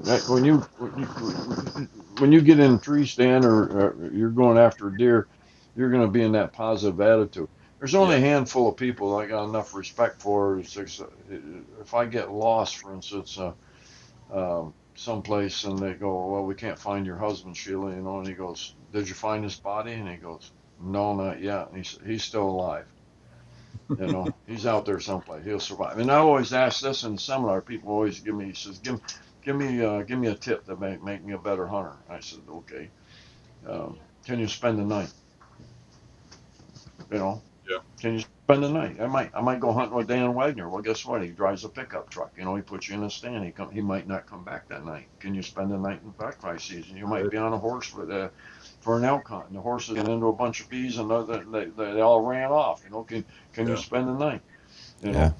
You'll be surprised how that'll change. So Yeah, some of those places we get into, like up by Dan Wagner, a cell phone doesn't do you any good if it don't work, if it ain't picking up cell footage. And before you were when you were talking, I was thinking about this, but I didn't want to interrupt you. When it came up with the people playing with cell phones on their tree stands, yeah. I had a group of people get really pissed off because I said what you said earlier about put the cell phones away, just leave it at home if you're addicted to it. And they said they told me that I was promoting dangerous activities, that it's not responsible to hunt without a cell phone. And I thought, my God, how would you have ever grown up in the 70s and 80s? Probably didn't start hunting until well after 2000, if that was the case. Jeez. You should have the woodsman skills to get by without a cell phone. Yeah. Well, I tell people like that it's going to take me 2 or 3 seconds to get over this tragedy. It's like really. Again, staying on that focused part is I can't stress that enough. Now, I'm going up with Dan, so all right. So I don't have one compass. I got 2 compasses. Yeah. I don't have one GPS. I got 2 GPSs. Everything. And can I spend the night? I might get lost. I might get turned. I mean, again, they keep reminding me this is a young man's sport. And I realize that. Yeah, but you got an I like advantage. being in You camp. grew up with the skills. You grew up in Yeah. a time when that was given to us. I mean, we were considered irresponsible if we didn't carry a compass with us. Kids nowadays don't even know what true north from magnetic north. No. Yeah. Well, it goes back. Let's say you go back to my grandfather's age. When my grandfather was growing up. Let's say he was a fisherman. Okay, he would throw he would throw his mini or his fly over there behind that little rock that was swirling. Why? Because there's a fish there. The guy would go down a stream and he's trapping, you know. Why is a trap there? Because that's where it's supposed to be, you know. Not so much on hunting, because they looked at hunting as more or less filling the freezer back then, you know. But then my dad's generation came along, and we got into the depression, and so we lost a lot of that woodsmanship, and then my generation came along, and now we do TV shows to where to throw this, you know, the fly, or where to set the trap, or how to put up a tree stand, and it's like the saddle hunters. I mean, that's a great crave now. You know, it's like this is the newest and best thing out there. They were out in the '80s. Yep. It was the most uncomfortable thing back then. Yep. I mean, it was okay if I wanted to go scout maybe, and I climb up a tree and stuff like this, you know, but I want to be more comfortable. If I'm going to spend all day in a tree stand, which it has to be the right time of year, I want to be comfortable. I don't want to be hanging down like then I got to get knee pads. So we had a guy over there. Actually, he was selling the equipment, and he comes over there, and I said, "Okay, let's look at it." I said, "How many step sticks do you have?" He said, "Well, I got 4." I said, "Well, I got 4 too." I says, "Okay, so both of us put our step sticks up. Now, you got to put a platform for your feet, right?" He goes, "Yeah, I got to put my tree stand up." He said, "Yeah, but you got to come back down, you know, to get your bow." And I said, "What do you think the 2 ropes hanging down from me? One's to pull my back, one pulls my bow back up." I said, "Well, you're messing around. I'm already hunting." I get up and put my safety belt on, or my safety harness. We didn't have back when we talked about that. I didn't even know what that safe. So when I put my safety harness on now, so when I put it up as high as I can reach, so when I set down, it's actually pulling me like this. So Yes. even if I happen to fall asleep, I can't drop. I may Right. swing side to side, but it's not going to drop me like this. That actually helps me if I need to stand up. And actually, I did a video on this one time, and I used it for the school. I got a deer coming in, and I'm up like this, and I'm just like a dog on point, and that deer spots me, and I start to draw. Or you could be, and I've watched people to do this. They're halfway through a draw, and the deer turns around, and looks at them, and they go back down. That's being negative. It takes, if you're positive, it takes just as much movement to come back through the draw as it did to let it down. Yeah. So that's again being, pull the damn thing back, and being, if he doesn't run off, at least you got a chance to shoot the damn thing, you know, at this particular point. So Right. that's being positive and being that predator in the tree stand, and Yeah. take your first best shot you got. Alan Altizer and I and Bob McGuire, I forget what island that on there, but we'd go shoot a deer, they'd give us another tag. We learned how to be killers then. We found out what an arrow would do. I shot deer in the front, the back, the sides, and everything, and we would go back to it. In fact, you want to talk about the war going on? We was at Anderson's Archery, and I'm doing a seminar, and there was probably 350 people someplace in that tent. There wasn't this, you had to stand around the outside edge. And he was a well-known person at the time, because war was going on, that the videos are bad. So this guy walks right down. I got a little stage and I'm standing on. He walks right up and he looks at me and he goes, "I watched you shoot a caribou coming straight at you right in the chest." He said, "Would you tell a young hunter to do that?" I go, "No, sir." He said, "I watched you shoot an elk coming up at you and you shot him straight in the chest." He said, "Would you tell a young hunter to do that?" I go, "No, sir." I said, "Did you just see the bear that was coming up the bank at me at 7 yards?" I said, "I shot him in the chest too, and I wouldn't tell you to do it because you ain't got balls big enough to let one get that close to you." And my point was, knowing I said, we all drove here in pickups. Does that mean we go out there and get on a racetrack with AJ Hoyt at, 200 miles an hour? You know your limitations. That's Right. why if you're going to be a trophy hunter or a good deer hunter, learn to kill some deer. A doe comes out, kill it. Learn what that arrow does. Pat Reeves and I was coming out one time out, and we was actually, and it had rained all night, so everything was wet, and you knew it was going to be a bust. Everything was going to be bedded up, and we're coming back out, and Pat looked over and he says, "Hey, look at that buck." He had good eyes on that, and there's a buck laying in the goldenrods. I think it was like a 135, if I'm not mistaken. And I looked at the situation and I go, I think we can kill that deer. He goes, not with me, not with the camera. And I go, okay, let's look at the scenario, being positive again.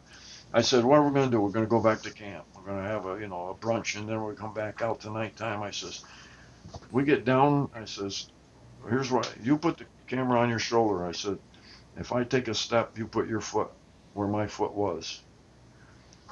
And I think an hour and a half, an hour, something like that. I shot that deer 18 yards, and I had to snort wheezing to make him stand up because I couldn't distinguish where the kill was. And he stood up, and I put an arrow through him at 18 yards with myself and a cameraman. Wow. And I was hunting with. What did Pat say after that? What's that? What did Pat have to say after that? Oh, he just, I actually handed him a little notebook, and I said, because he was just a cameraman back then, I said, you may want to take some notes, And I had, oh gosh, Mike Schuler, and not Mike, no, it wasn't Mike Schuler, it was, it was Springfield, Illinois. And I had asked him, I said, I think these deer are going up on the hill, I said, do you mind if we move the stand, And so we moved the stand, and again, I was in their bedroom. That's where he was bedded down. So we moved the stand. We got in the next day, and here comes at 10 o'clock. Here he comes up, but he's one ridge over. So they had little thank you mobs, Steve Shoup in Illinois, excellent guy, whole family. So I'm sitting there with Mike Haviland, and now you're going to sit there all day. And hopefully this deer, where's he going to go? He's going to go back the same way he is. You're going back down and feed. So I got down I came out of the tree stand, and I can just see the tip of his antlers. I said, okay, we're going to go kill this deer. So he brought down, and I got down on one knee.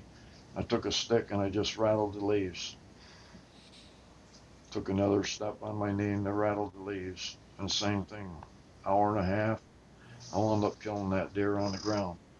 Sounded like a squirrel, things like that, But there again, if you don't try, and that's a learning process, you'll be surprised what you can get. I was in Mexico. I had my old cameraman, and this buck is in Mexico. And there he goes. He's chasing the doe, and he made a circle, and he went back, and he comes back by again and go, come on, what are you going to do? I said, we're going to kill that deer. We went back. I said, you don't want to come by there the third time. On the ground, behind a big cactus, and he came by, I put an arrow through him, So, you'd be surprised what you can do if you at least try. What's the worst thing going to happen? Ain't nobody going to take you out and horsewhip you. Right. Yeah. I mean, like you said, it goes back to that predator mentality. I feel like so often, and I've found myself, at times, becoming almost paralyzed. You talked earlier about, wind shifting in that, and, what are you going to do? Are you going to ride that wind out when it shifted and now you're sitting in the wrong wind, or are you going to make that move? And I feel like a lot of guys, and I know I've done it before too, where you're just like, man, the timing doesn't seem right. If I get down now, I'm going to screw this up. If I stay here, I'm going to screw this up. And then you're just battling yourself inside your own mind. And in that case right there, you just sometimes got to take those chances. And if you screw up, you screw up. And then it's a lesson learned, right? Well, that's it, and that's the thing, like I said, about maturing as a bow hunter. Every time you come back, you evaluate yourself. How did I do? What did I do wrong? What was the temperature like? Did I missing?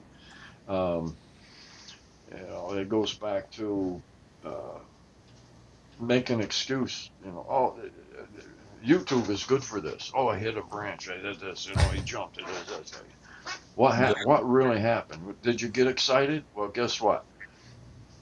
I call these pressured and non-pressure shots. Okay, you're hunting an apple tree, acorns, or you're allowed to bait. A deer comes into this, a hog comes in, a bear comes to a bait. What's he coming there for? Because you put the bait down, he's coming down.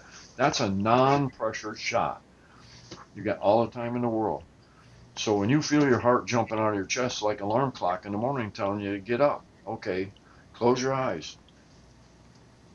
Why? What am I doing wrong here?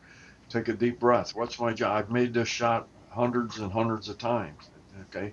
So if you start to draw it again, it's like you feel, if you mess up, you got to start all over again. I call them non-pressured shot. And a mountain lion in a tree stand, that's a non-pressured shot. Sure. You know, elk coming to a call, pressured shot. Buck and rut chasing a doe, pressured shot.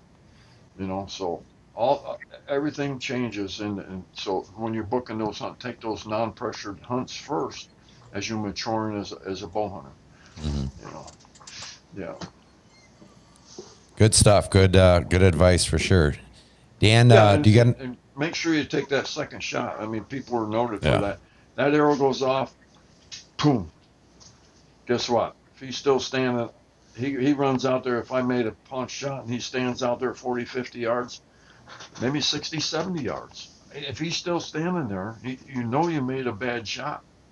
You ain't got nothing to lose by trying to get another arrow into him. Right.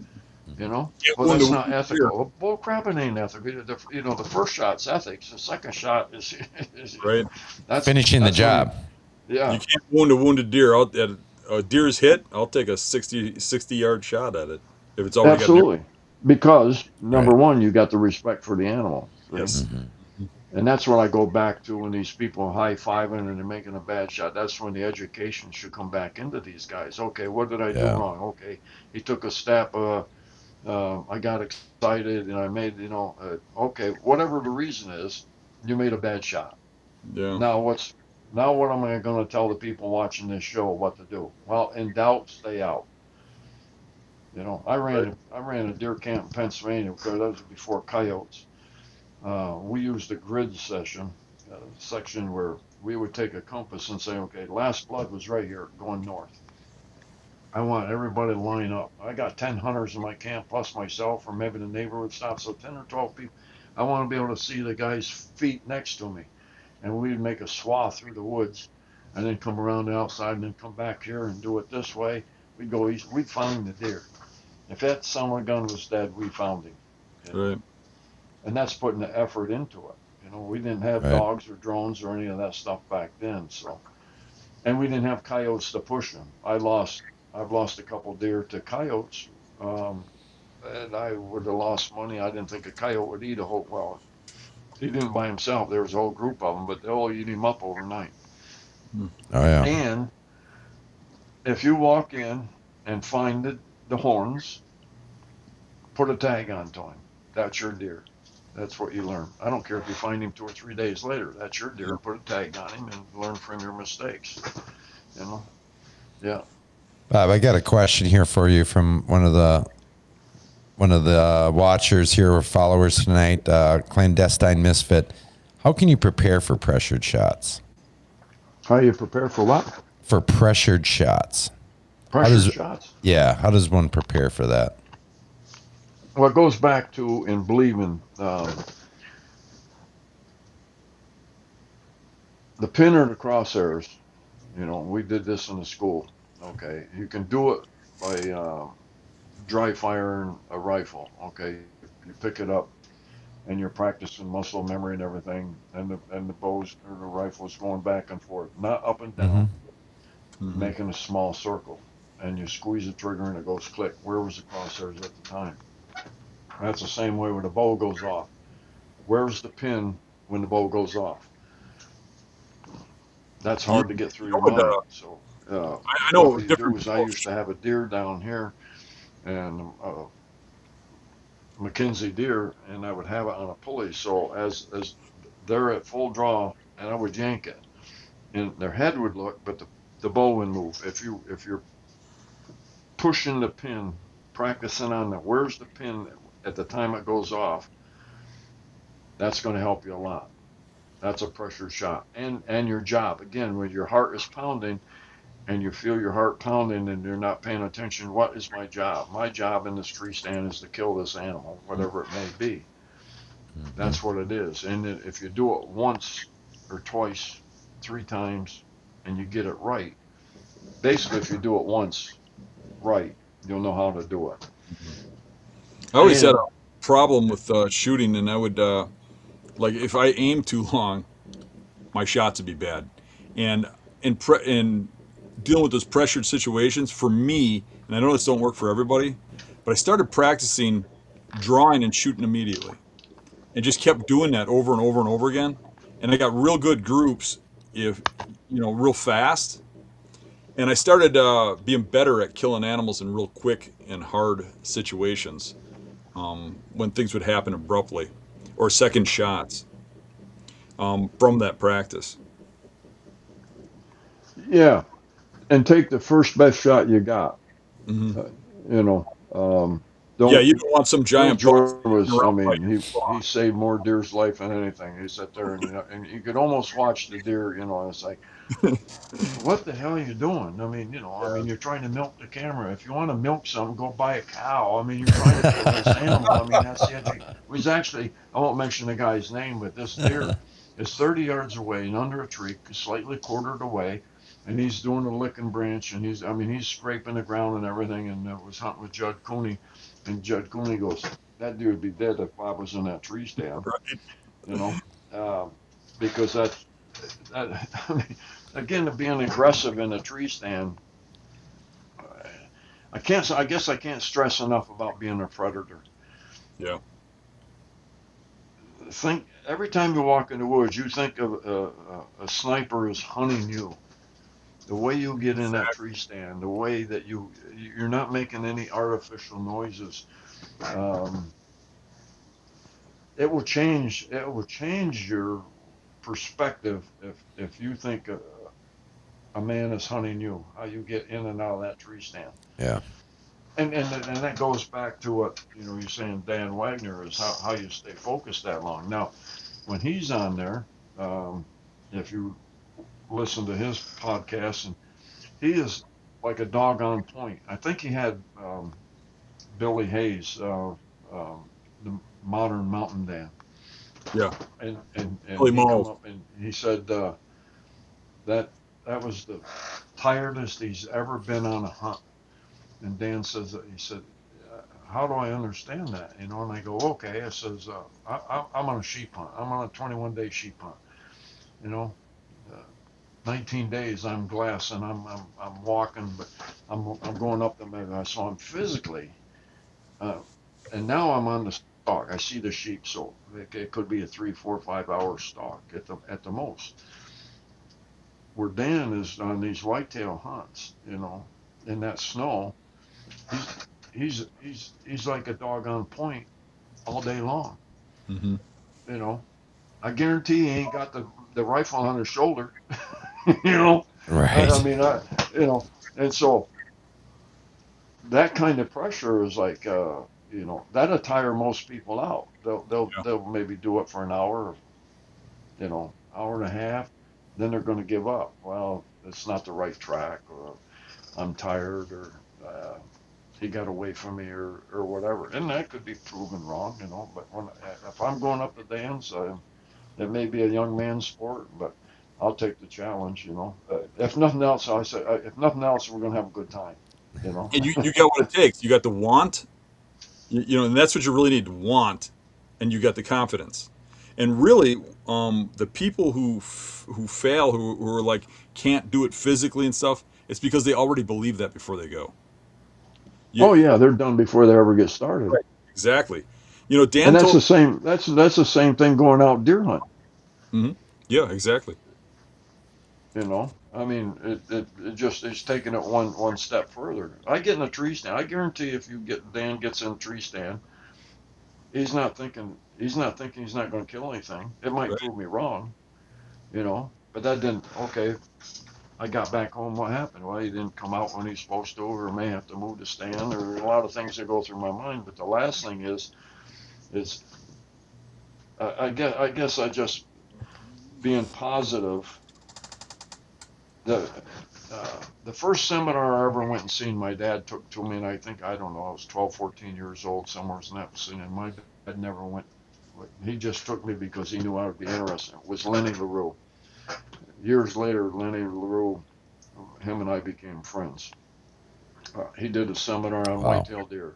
I don't have a clue what he said on whitetail deer. I did come away with You are who you hang around with. You hang around with positive people, you become Yes. positive. You hang around with negative people, you Yep. become negative. And a lot of that negativity comes from you deer hunters, from the people you're hanging around with, Yes. Hmm. because they're negative. I guarantee, whether I'm hunting with Dan or whether I'm hunting with Dan or Wagner, or whether I'm hunting with Dan, or like I said, there's a handful of people you could throw out of an airplane, and I would sit there and say, they'll be all right. They'll find their way back. You know, Right. you know. But there's very few people, and it's getting less and less out there all the time. The woodsmanship is totally gone, Hmm. totally gone. Yeah, Yeah. Last thing I want in camp or hunting with me at all is a negative person. I'll hunt with a person like that once, I'll never hunt with them again. Because they ruin no, your hunt and they bring everybody in the whole camp down. It's just it changes everything. If somebody's going to whine every time they miss a kill and you got to listen to it for 10 days or some crap, I don't want to listen to it for 10 days. I'll go hunt at a different camp. yeah, exactly. Um, One thing that was hard for me when I was guiding, because I had a deer, bear, and a caribou camp, was people that would come in. They're supposed to be good friends, and they would say, "Oh, you got to put me in a better stand." He said, "I'm supposed to be the hunter here," Right. or you get an animal down and they don't want to help take him out. You go on an elk hunt, two or three guys go on an elk hunt for something, or whatever hunt it is. If one of you get one down, then all of you go back and help it pack it out again. Mhm. Then and that was a successful because you're hunting together. Right. And if you don't want that, then you better be a loner hunter. You know. Right.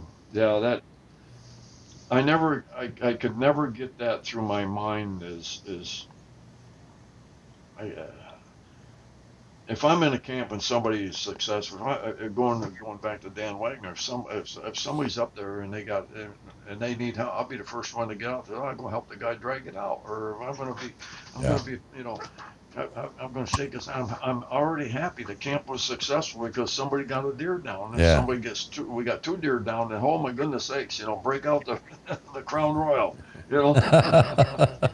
Yeah, but uh, that was a very important seminar. Was you are who you hang around with. You hang Yeah. around with positive people, and trust me, in my 77 years of my life, I hang around with people I like, and I don't hang around with people I don't like, and I don't eat things I don't. I just don't do things I don't like. I mean, I think Tom Wren had on there. He said the average white man lives his average is 79 years old, and he had it broken down into hours and days and stuff like that. So when you think about that, my hourglass is getting low. And I Yes. throw this at you one time. I was hunting with Mike Schuler. This was a highlight, and we're hunting mountain goats with a bow. We had a raft, and we was going to go up and hunt the glaciers. And if everything could that went wrong, it went wrong. We got started late. We had motor trouble. That one thing right after another. So we pulled into this island, and we started. One set the tent up, and somebody started making the food and freeze dried and whatever. And it started raining, so we pulled into the tent. We wake up in the morning, the raft is floating. I said, "Oh, good thing somebody tied it up," And 3 days, the water was going to come over the island that we were on, and the river was just mud. There was debris going down through it. Now we know we got to come down through this. I should have sent you that picture because I sat there and I call it my last meal. Mm. Uh, and then I used to carry a tape recorder because I couldn't remember the things like the yak attack back then. And so a little cassette, and I wrapped it up in a plastic bag, and I put it in my pocket, zipped it down. So that's so when they found me, my wife would know what happened because I had said goodbye to my dad was still around, said goodbye to the wife and the kids and everything like that because I really, really didn't think we was going to make this. Obviously, we did. We got out there and there's smoke coming out of a chimney, so we got up and knocked on the door. And this little guy comes to the door and he goes, "Oh, bow hunter, huh?" I go, "Yes, sir." Uh, he said, "I guided Fred Bear." And I'm thinking, yeah, every butthole in Alaska probably says that. I go, "What's your name?" He said, "Ed Bilderback." I go, "No shit." Ed Bilderback was the guy that was guiding Fred Bear on that polar or that brown bear hunt when he's coming. The music and the way that bear comes around and looks at. I've duplicated everything I think done Fred Bear has shot, but the way that bear, I mean, it's beautiful. And What are the so, freaking odds of that happening? oh my God, I mean, it's just like, and then there was four people was up there doing the same thing. They didn't make it out, you know. Two of them tried to come down like we did, and two guys panicked, and anyway, they didn't make it out. But I mean, what a highlight! We sat in there and drank homemade beer and listen to him tell stories about Fred Bear, and I mean, it was a highlight. It, obviously, we didn't get nothing except that, but it was certainly a highlight, you know. Yeah. Yeah. Wow, Yeah. that's incredible. I'm just going to pull up this question here real quick. This comes from Wisconsin bow hunter Bob. If possible in the future, would you come back and join Dan and Scott on the podcast and share more of your knowledge and insight? Greatly appreciated. Save me the trouble of asking you the question. I'll come back anytime, and hopefully we've answered some of the questions and things like that. And there's nothing wrong with the people out there. I call them part-time hunters. You know, they get in a tree stand and Mm-hmm. uh, they're enjoying it. You know, Mother Nature or whatever, and the wind changes, and then if a 4-point comes out and you're happy with that and you want to put an arrow through, I'm happy for you. Yeah. Now, if you're hunting mature deer, like Pennsylvania, we get into this quite often, this discussion, because Pennsylvania went to a 3-point and 4-point rule. Right.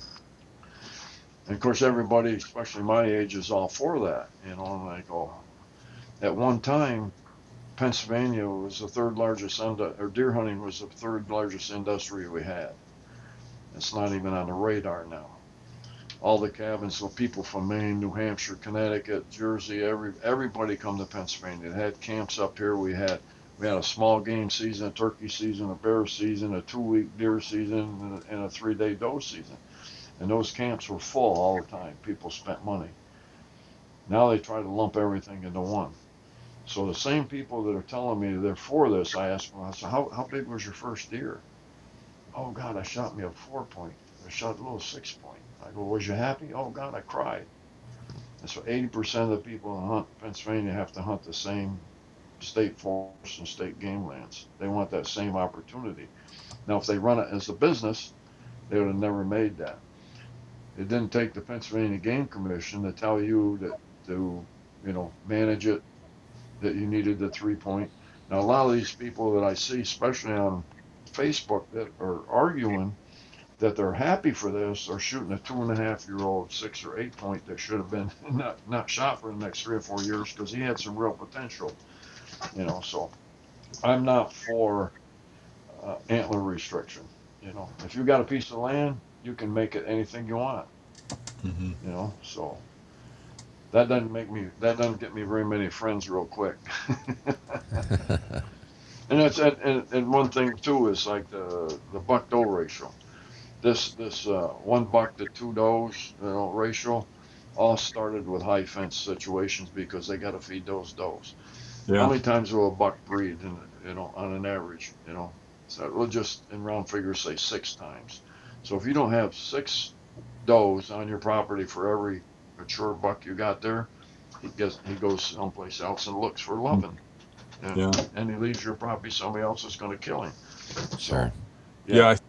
I've heard so many arguments by these game departments and stuff, which in my eyes, most of these DNRs are ran by our governors and I don't know how it is in Pennsylvania, but it's ran by the governor.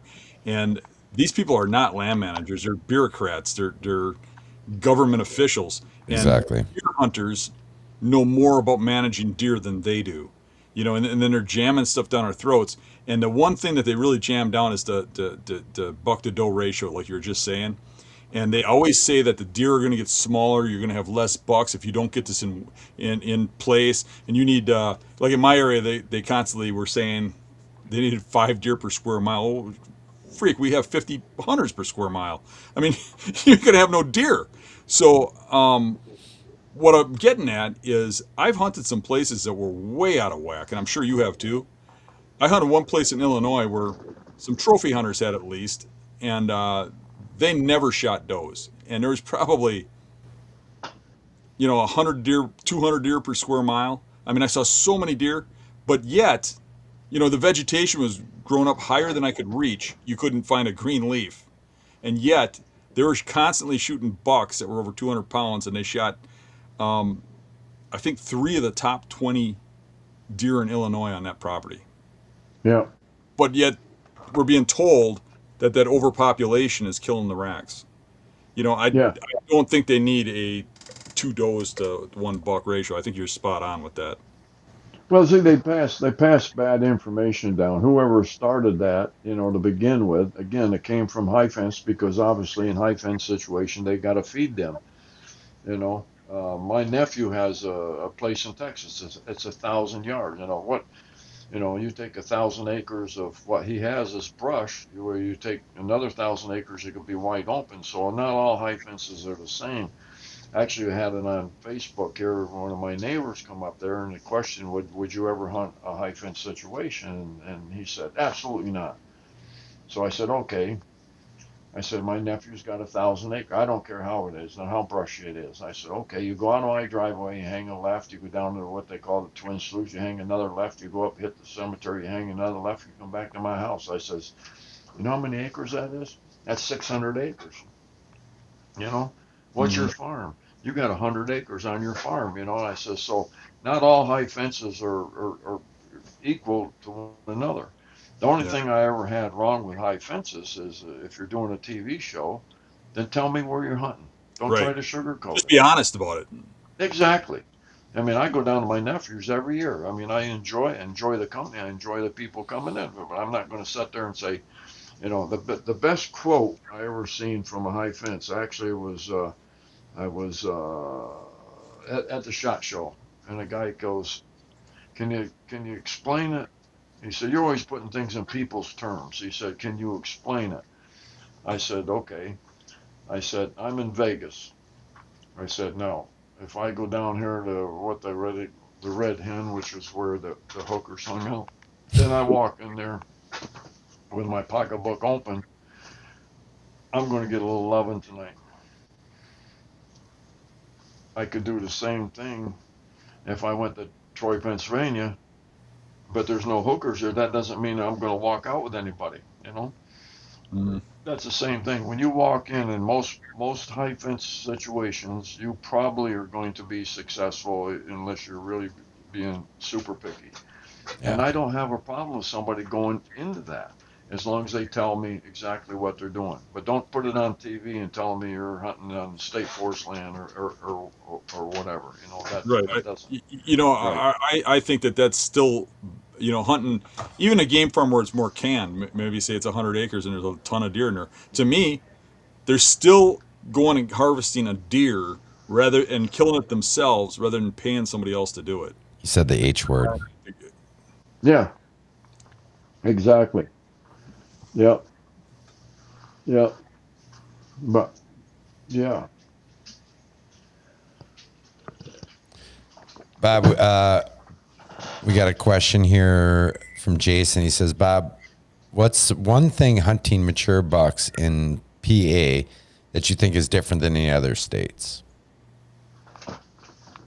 Well, I think hunting a mature buck in any state is probably the same. It's just right now we have some state forest or state game. My neighbor's actually has got a buck where he's got pictures of him. In fact, he asked me to help him see if we can kill this deer this year. He's hunted him for 3 years. He missed him twice, but it is on state forest land. But he's back in there 2.5 miles before it ever starts. And I said, well, we can do that. I says, and I just soon hope I can figure it out and you can kill this deer. But I said, if he jumps up in front of me, I'm going to shoot his ass. I'm not gonna. But yeah, I mean, a mature deer is a mature deer. Mm-hmm. I mean, I don't care where you're hunting. Mm-hmm. And the only thing that's going to change that is pressure. Now you get back on some of these state forests or state game, or even going up with Dan in Maine. Some of them, there's no pressure to them. Those deer don't know what the hell a human is sometimes, so they're going to react a whole lot different than, say, in Pennsylvania, that you're hunting a 100 or 200 acre farm. They're probably going to go nocturnal on you for whatever reason, because you put pressure to them. And a lot of that pressure starts with trail camps. You got to run your four-wheelers in. You already told this deer you're going to be hunting him, way before it's time. Now, when the rut starts, he may let his guard down a little bit, but I like that early season if I can. If I got a picture of a deer and he's doing fairly the same thing, 2 or 3 days I should be able to kill this deer. Then it starts the pre-rut. Like I said, he's going to go to a food source looking for does, and then he's going to go put scrapes and rubs, and he's going to go back to his bedding area, and then he's going to get back up and come back in the afternoon. So that's an all day. You're going to have a stand for where the feeding system is, then you're going to have another one where going back to his bedding area, then you're going to go back into the stand. That makes a long day, and you're going to have the confidence. I can't imagine getting in a stand saying, well, I'm going to sit here all day, but I really don't think I'm going to kill something. No, you get in that stand, I believe I'm going to kill something, or I couldn't sit there all day. Yeah. Yeah, Yeah, pressure it goes. and terrain, bucks don't know land borders. Pressure and terrain, and there can be someplace 30 miles down the road where it's completely different and within a state. I can't see specifying that deer act different in a different state. Well, I said I've killed all 7 species of white-tailed deer, and a white-tailed deer is a white-tailed deer. Yeah. Yeah, they all act all the same. I mean, they're going to feed, they're going to drink, they're sleep, and the only thing that changes them is how much pressure you put onto them. Sure. And they're a creature that, that drives this industry is these white-tailed deer. I mean, I shot a turkey 7 years in a row on my birthday, which is May 13th. Wow. People who eat a turkey, I only hunt them on the 13th. I said they wake up every morning, they go gobble gobble. I translated it into English. It says, "Come and shoot my dumb ass." They got the brain the size of a pea. All get these turkey hunters all fired up on that. But that ain't saying I ain't done my homework. I've done my homework. But I wait till that day, and then shoot him. Yeah, if you back Right. off on turkeys, they can get really stupid. I mean, like where I work, there's a property behind me that gets hunted behind the place where I work. But other than that, all the way around there, nobody hunts anywhere. And that property, those guys are only interested in deer. They don't hunt turkeys. And you can literally walk out of my shop and walk 10 feet from giant toms out strutting. They'll walk up to you. I've actually snuck up on them and jumped on them and caught them just for fun. Yeah. You try doing that on the public land where they get hunted. So, Right. I mean, like on your property, if you're only hunting them on your birthday, those things probably think they're safe most of the year. Exactly. And that brings you up to a point that people that own their own property or whatever is you got to give them a sanctuary, someplace that they feel safe. Sure. I got basically 2 or 3 different spots that we hunt, and the rest of it. And I mean, when I'm talking sanctuary, I don't even go shed hunting in there. Which shed hunting is a participation award for not being successful hunter. You just lost half the crowd. Yeah. I got to duck out out myself right now.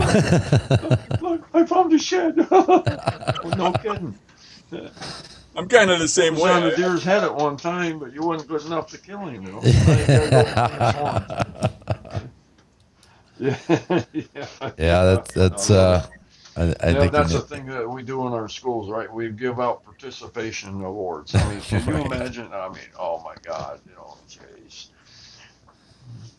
that's good stuff. Yeah. Well, look, Spandex Bob. again, spandex. Oh, good, I'll get a participation.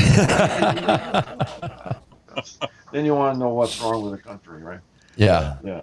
Well, and we could have a whole podcast on that. Maybe we should, but Well, that's the thing with YouTube too. That you get these guys behind their computer and they're standing there running off at the mouth.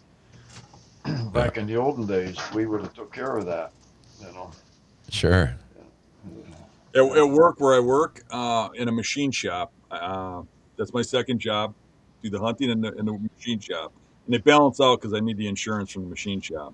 But I've never seen anything like this before. They started asking us to make these in the tool room, to make these trophies to give the younger kids when they do something good, like in the machine shop when they get a job done. I'm like, that's their fucking job is to make these parts. Now we got to give them an award, a trophy, do their job. Wow. You know what they get when they do their job? I don't yell at them that day. They're apprentices. They're supposed to get hit hard. They get a They paycheck. they would have a hard time working with me because I holler at myself. You know, I mean, yeah, a guy comes in and wants to know. He says, "Looking for work." You know, I said, "I got to make a phone call." He says, "Pick up that broom and sweep that." You know, so he is over here like, you know, making the broom go. I mean, I could have had the whole shop done in 15 minutes while he's standing there just making the broom. I said, "What was you looking for?" He's looking for. No, we don't need anybody. But yeah, the work ethics, participation awards. I mean, I really, yeah. Yeah. They just brought it up the other day. We had Future Farmers America was in my school, and Jay Hartness was one of my best friends back then, and he goes, this kid wouldn't salute the flag. I said, what do you mean he wouldn't salute the flag? He wouldn't salute the flag. So I cuffed him in the back of the head when he was walking down. I said, you salute that flag tomorrow, so I'll whip your ass. So we had study hall that period, and he sits right there, and he gets up, and, goes, hey, he says, Foulkrod, if I don't want to salute the flag, you or nobody else is going to make me. And the homeroom teacher picked up the book in front of me because he don't want to watch this, I wore myself out, and they expelled me. The whole school took up a petition, got me back in school, and principal brought me in, and he said, if any more trouble with you, he said, you won't graduate. I skipped the first period, and I went down to ag class, and I had the whole ag class set down, and I put my arm around him, and I says, he'd like to show you that he can salute the flag all by himself today. And I whispered to him, I said, you don't salute that flag today? I said, I'm just getting started. Now, two things happened that day. That boy learned fear and respect in the same day. And you can't, this had nothing to do with kind of deer hunting, but you can't really blame the kids today for not respecting the flag because they haven't been taught to respect it in the schools to start with. That's true. You know what, Bob? I think, when we grew up, our parents came out of World War, my dad was in World War II. I mean, he was a hard man. My uncles were hard men. Yours too, I know it because of your age. And they expected crap out of you. And you didn't get thanks for doing things. And you were expected to do things. And you had to do things at an early age. I was told I was taking a job at 9 years old. It wasn't, it wasn't like, it was bad. I mean, they treated us that way, and it was for a reason, to make you a better person. But when we grew up, our generations said, okay, I got it better now. I'm not going to do that to my kids. And that's what created this generation, is because they need a little discipline. They need to grow up like that. And they're not getting that because we kind of weakened ourselves. And I'm guilty of it myself with my kids to some degree. Now it's harder on my kids than most people are. And I did teach them a lot of lessons. But I think that's the problem. And it's that old adage of hard men make great times and great times make soft men, Yeah, it definitely makes that routine, exactly. Um, I remember just in school we had this guy. His name was Neil Mack. He had bib overalls on. I mean, he was an old man teaching school. When I graduated, we floated down the Grand Canyon with a raft because he had a place down there, him and me, But he was walking by, and I'm standing there with my friends, and I said, "How's Mac today?" And he just kind of looked over the top of his glasses at me, because we always had to call Mr. and Mrs. back then, Yep. So the next day I walked down and said, "How's Mac today?" And he dropped the books on the floor and threw me up against the locker and slapped the living hell out of me. And I could have whipped his ass, but I knew that was coming, you know. I mean, Yep. everything challenges authority, dogs, cats, especially people. And and the trouble is, these kids today, they don't know there's a consequence for being stupid. Yep. I mean, I feel bad for teacher. The kid comes up and tells him to F off, or he spits onto him, or stuff like that. I can't imagine that would happen. I mean, I would backhand you so quick it wouldn't even, but that's not child abuse. That's just simply you need to be taught a little respect here. Right. When I was in high school, I think it was my freshman year, the principal at Manchester was his name, in Menominee Falls. He grabbed this kid. He was a gym teacher at the time. I take that back, and he grabbed this kid by the arm and he lifted him up behind his back because and this kid deserved it. I mean, it was just totally out of control. And he took him. He turned him around. He got his arm behind his back and he picked him up, and the kid's arm snapped, broke his arm. You know what they did to him? The next year they made him principal. It was a different time. A different time. Wait, you're like this one, Dan. I don't know, I was fourth or fifth grade, and I got off the bus and I was crying, and my dad said, "What are you crying about?" And I can use his name. I says, "Bobby Scott hit me in the head with his books." "Well, hit him with something." I said, "He's big, Dad." He said, "Well, hit him with something big." Okay, so I filled my lunchbox up with rocks, and I had to use my sister's bobby pins to keep it closed. So next day I'm sitting in there, and boom, he hits me in the head. I had to stand up in the seat. I threw that lunch pail and hit him and knocked him colder than hell. He just sat down there, and somebody said, "You killed him." I run off into the woods. I'm hiding. my dad come looking for me. He said, "I told you to hit him, not kill him." So moving ahead, like 45 years or something, whenever I've been out of school, I was I was on that elk hunt last year, do-it-yourself elk hunt, and I'm coming home, and Sheila calls. She says, "I got a guy that's going to stop up to the house." He says, "Wants to see you." And I said, "What's his name?" He said, "Bobby Scott." I said, "The only Bobby Scott I know is I hit him in the head with a lunch pail." So he's going to come to the house. I'm thinking he's going to get even. So I packed anyway, but I got double on me now. I'm thinking, and he brought his sister up, and he goes, "Tell my sister that story." So now we're Facebook friends. That's great. Yeah. It all That ain't comes got nothing back to do around. with deer hunting, but that's a good story. Yeah. Yeah. Well, look, Bob, this has been a lot of fun. We are approaching 2 hours and 20 minutes, and we want to I'm save a sorry. few things Yeah. here for the next Yeah. time we bring you on here for sure. We've had a lot of viewers, a lot of great comments. Everybody seems to be really enjoying this episode, and I certainly have, and I know Dan appreciates the heck out of you. And we want to thank you for joining us tonight. This has been a lot of fun. Yes, sir. Well, I Dan, do you have any appreciate parting guys words having me for? on there, and for you viewers out there, just you get out of hunting what you want out of it. If you Sure. want to be I call them part timers or whatever, and there's nothing wrong with that. But don't take it away from somebody like Dan that's going to put his hours in and he's successful. Be happy from him and learn from it. When you see something on there, then learn from it. And his style may not work for you, but staying positive does. Try it. It's just no different why I'm going down with Dan Wagner. I want to try that. I want to see how it is.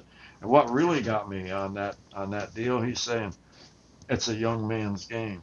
Yeah. Bullshit. I'll prove that wrong.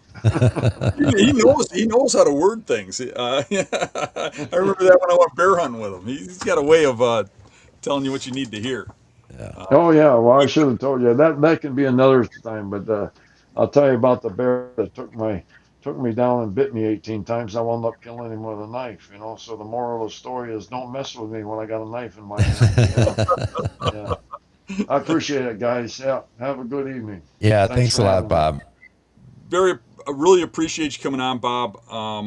I really appreciate you and your positive role model. You've always been an upstanding guy your whole life. I've never seen you put anybody down or do anything wrong, not even have one bad moment. Love you to death, man. Yeah, Thanks for being on. love you guys too. Yeah. Thanks, Bob. We'll see you guys next week for another episode of the Beast Report.